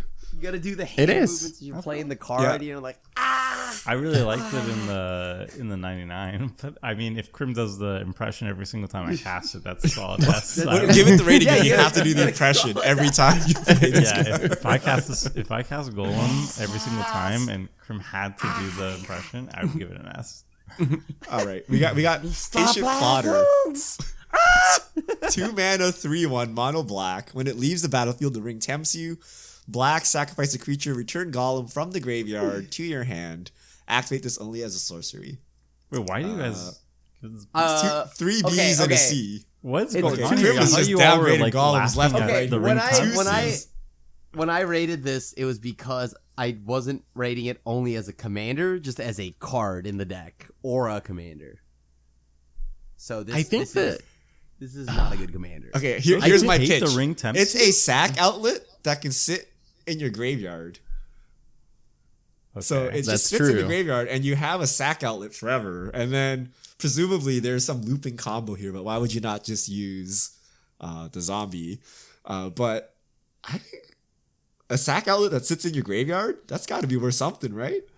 My thought was some sort of combo potential, although I haven't figured out exactly what the combo is can only yet, but I activate it as feel a like there's sorcery. yeah. There's one thing, and it costs black. Yeah. Didn't say I it was a mean, good your sack hand outlet. I needs said it to was a recast sack it. It doesn't go outlet. to the It's valve. like you know, like Ashdod's Altar and Sack and like Pitiless Plunder. There's got to be some sort Can of you do a grave crawler something. loop here? It sits. That's in what your I'm trying to command zone. envision. Some sort of grave So crawler even though loop it from the costs command more, zone. It's sitting in your command zone, so it's like a free combo piece. If you want to combo that valley, why don't you just run like Yawgmoth or like Yeah, I mono guess. black combo? So remember when you said your deck was too Okay, scary and you had Yeah. All right, All right. Maybe it's more of a C actually. Now that you actually talk I'm me still a through it. Golem believer. Someone break this card. I think it has potential, but I could understand the C's. Last one, Scheming Guy. I think Krim will like this one. 2 I love mana, this one. 2/1 black. When it attacks, look at the top 2 cards of your library, put them back in any order, then choose land or non-land. An opponent guesses whether the top card of your library is the chosen kind. Reveal that card. If they guess right, remove Golem from combat. Otherwise, you draw a card, and Golem can't be blocked this turn. Dude, this card is hilarious, dude. Yes. Wait, were the riddles in Lord of the Rings or The Hobbit? I don't remember. That was the They're- Hobbit. That was yeah, The Hobbit, doing right? This is riddles, a throwback to The Hobbit here. No, but no. Scheming Guide is he's bringing Frodo and Sam into Shelob's lair, and he's like, "This is a secret entrance into Mordor and stuff." Like, He's this is how tricking we them. get to the mountain. So Yeah. he's But where was the scheming to guessing? get, huh? Was there guessing in that part? I don't remember. I mean, you have to. I don't know about the guessing. you have to mechanic. the guessing is the riddles, no? Okay, interesting. You have to trust Smeagol. Is it good? We gave him a C after all. We don't trust him. Is it good? Well, okay. I might be rating this a bit higher because I just love the play mechanic more than the actual power level of the card. So I think, like, in reality, I should probably give this about like a C to maybe even a D. But like, the play style of it, the mechanics of it is really fun. It is a cool design. I definitely think it's a cool design. Power level wise, it's what, like draw an extra card half the time, essentially. I think it's even Yeah. less than half the time. Isn't it just correct to just choose non-lands more often? I guess- because there's going to be more non-lands. Well, You can here. manipulate. But when Yeah, you but- know that your opponent would be correct to choose land, so you would be more likely to stack non-lands, like isn't it the mind game leveled. thing? You're less likely to have lands. Yeah, I guess 50. So half Your the goal time is it just doesn't to do beat anything. everyone Half in the this time it draws you a minigame. card. Yeah, basically. Wait, half the time it's worse actually. If you don't get unblockable, it's just 2/1, so it's just It just Yeah, they dies. just Yeah, get just blocked. throws itself to Yeah. its death. Yeah. But that's where you Voltron. You Voltron it? Yo, there it is. Well, no, because there's that one card, the ring in the set, the one that makes it so your creatures can't be blocked or something. Yeah, I mean The the ring. ring? You can The make ring Gollum tempts you mechanic. the ring bearer, No, and then well, he's there's not that, but- blockable. Is it like Frodo's ring or something? It's an artifact. Oh yeah. Oh, I've heard of okay. it, I think. Or is it? Yeah, it's I mean, yes, we Frodo's can ring. add more cards to make him good, but He's already good. He's already Good. I don't know. Yeah, I don't even know if that already make him good, good. dude. Just less likely to jump attack. all right. And with that, we are going to take an intermission because we've managed to plow our way through half of Lord of the Rings, so 1.5 movies. but your friend didn't tell you to do director's cut afterwards. But we're at Gollum, so we're gonna do the rest of the cards next episode.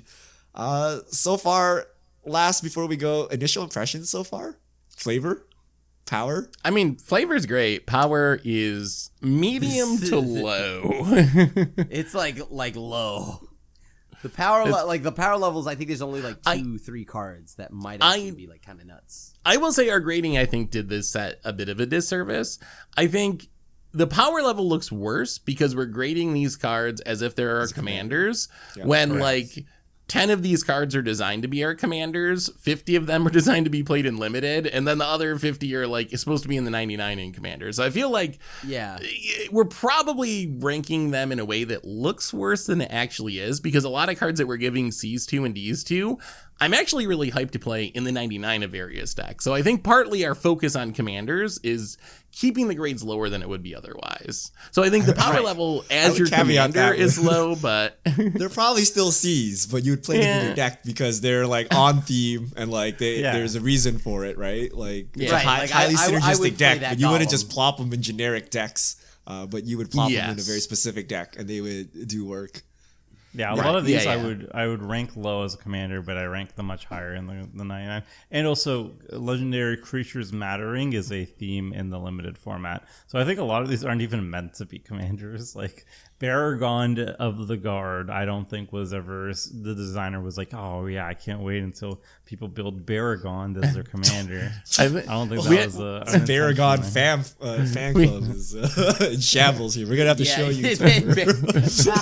I'm on Team Butterburn myself. A very disappointed fan here. Look, Farmer Cotton, like Farmer Cotton's gonna do some work here. I don't know how he weaseled his way into a good card, but here we are. Farmer Cotton was in the commander precon, so he had a good start. Okay, this is a little bit like, I know we've gone long, but is Farmer Cotton even part of the movie? I just watched the movies. Is that the guy when they were like trying to steal the fruit or something, and they came out and like, rah, get out of my fields, you dang hobbits? Is it like that guy? Different one. Oh, okay. I thought maybe he was. Let's weigh in our two doctors here, Dr. Anime and Dr. Lord of the Rings. What do we got? I don't know. It's been a while. We don't know who Farmer Cotton is. Wait, what about if I read the flavor text? So it's begun at last. I've been itching for trouble all this year. No, that's when they're leading the rebellion against Sharky, which was Saruman, which was not in the movies. It was in the book. Oh, was this like from The Hobbit or whatever? Like from? No, it was Lord of the Rings. So after the Lord of the Rings, the movie ends. Then Saruman, he doesn't die in the books. He actually travels to the Shire and he takes over and he industrializes it and he enslaves the hobbits. And then Frodo, Sam, and the Hobbit ship, they lead a rebellion and they kick him out and he dies. Wow, that's a pretty big part of the story they left out of those movies. Oh, you wanted them to add more to the movie? You wanted another hour and a half in your movie? Is that what you wanted, Seth? We need a quadrilogy instead of a trilogy, whatever it would. We need Don't four. give them ideas. They're gonna like tack on a fourth movie. Peter Jackson presents the Battle of Water. All right, so join us back here next week where we do part 2 of Lord of the Rings, and there's some really strong cards in part 2 as well. So I'm excited to see that. And we'll finish off our fellowship members, and we got Sauron in there. So there's some spicy cards in the second half. So we'll see you all back here next week. See ya.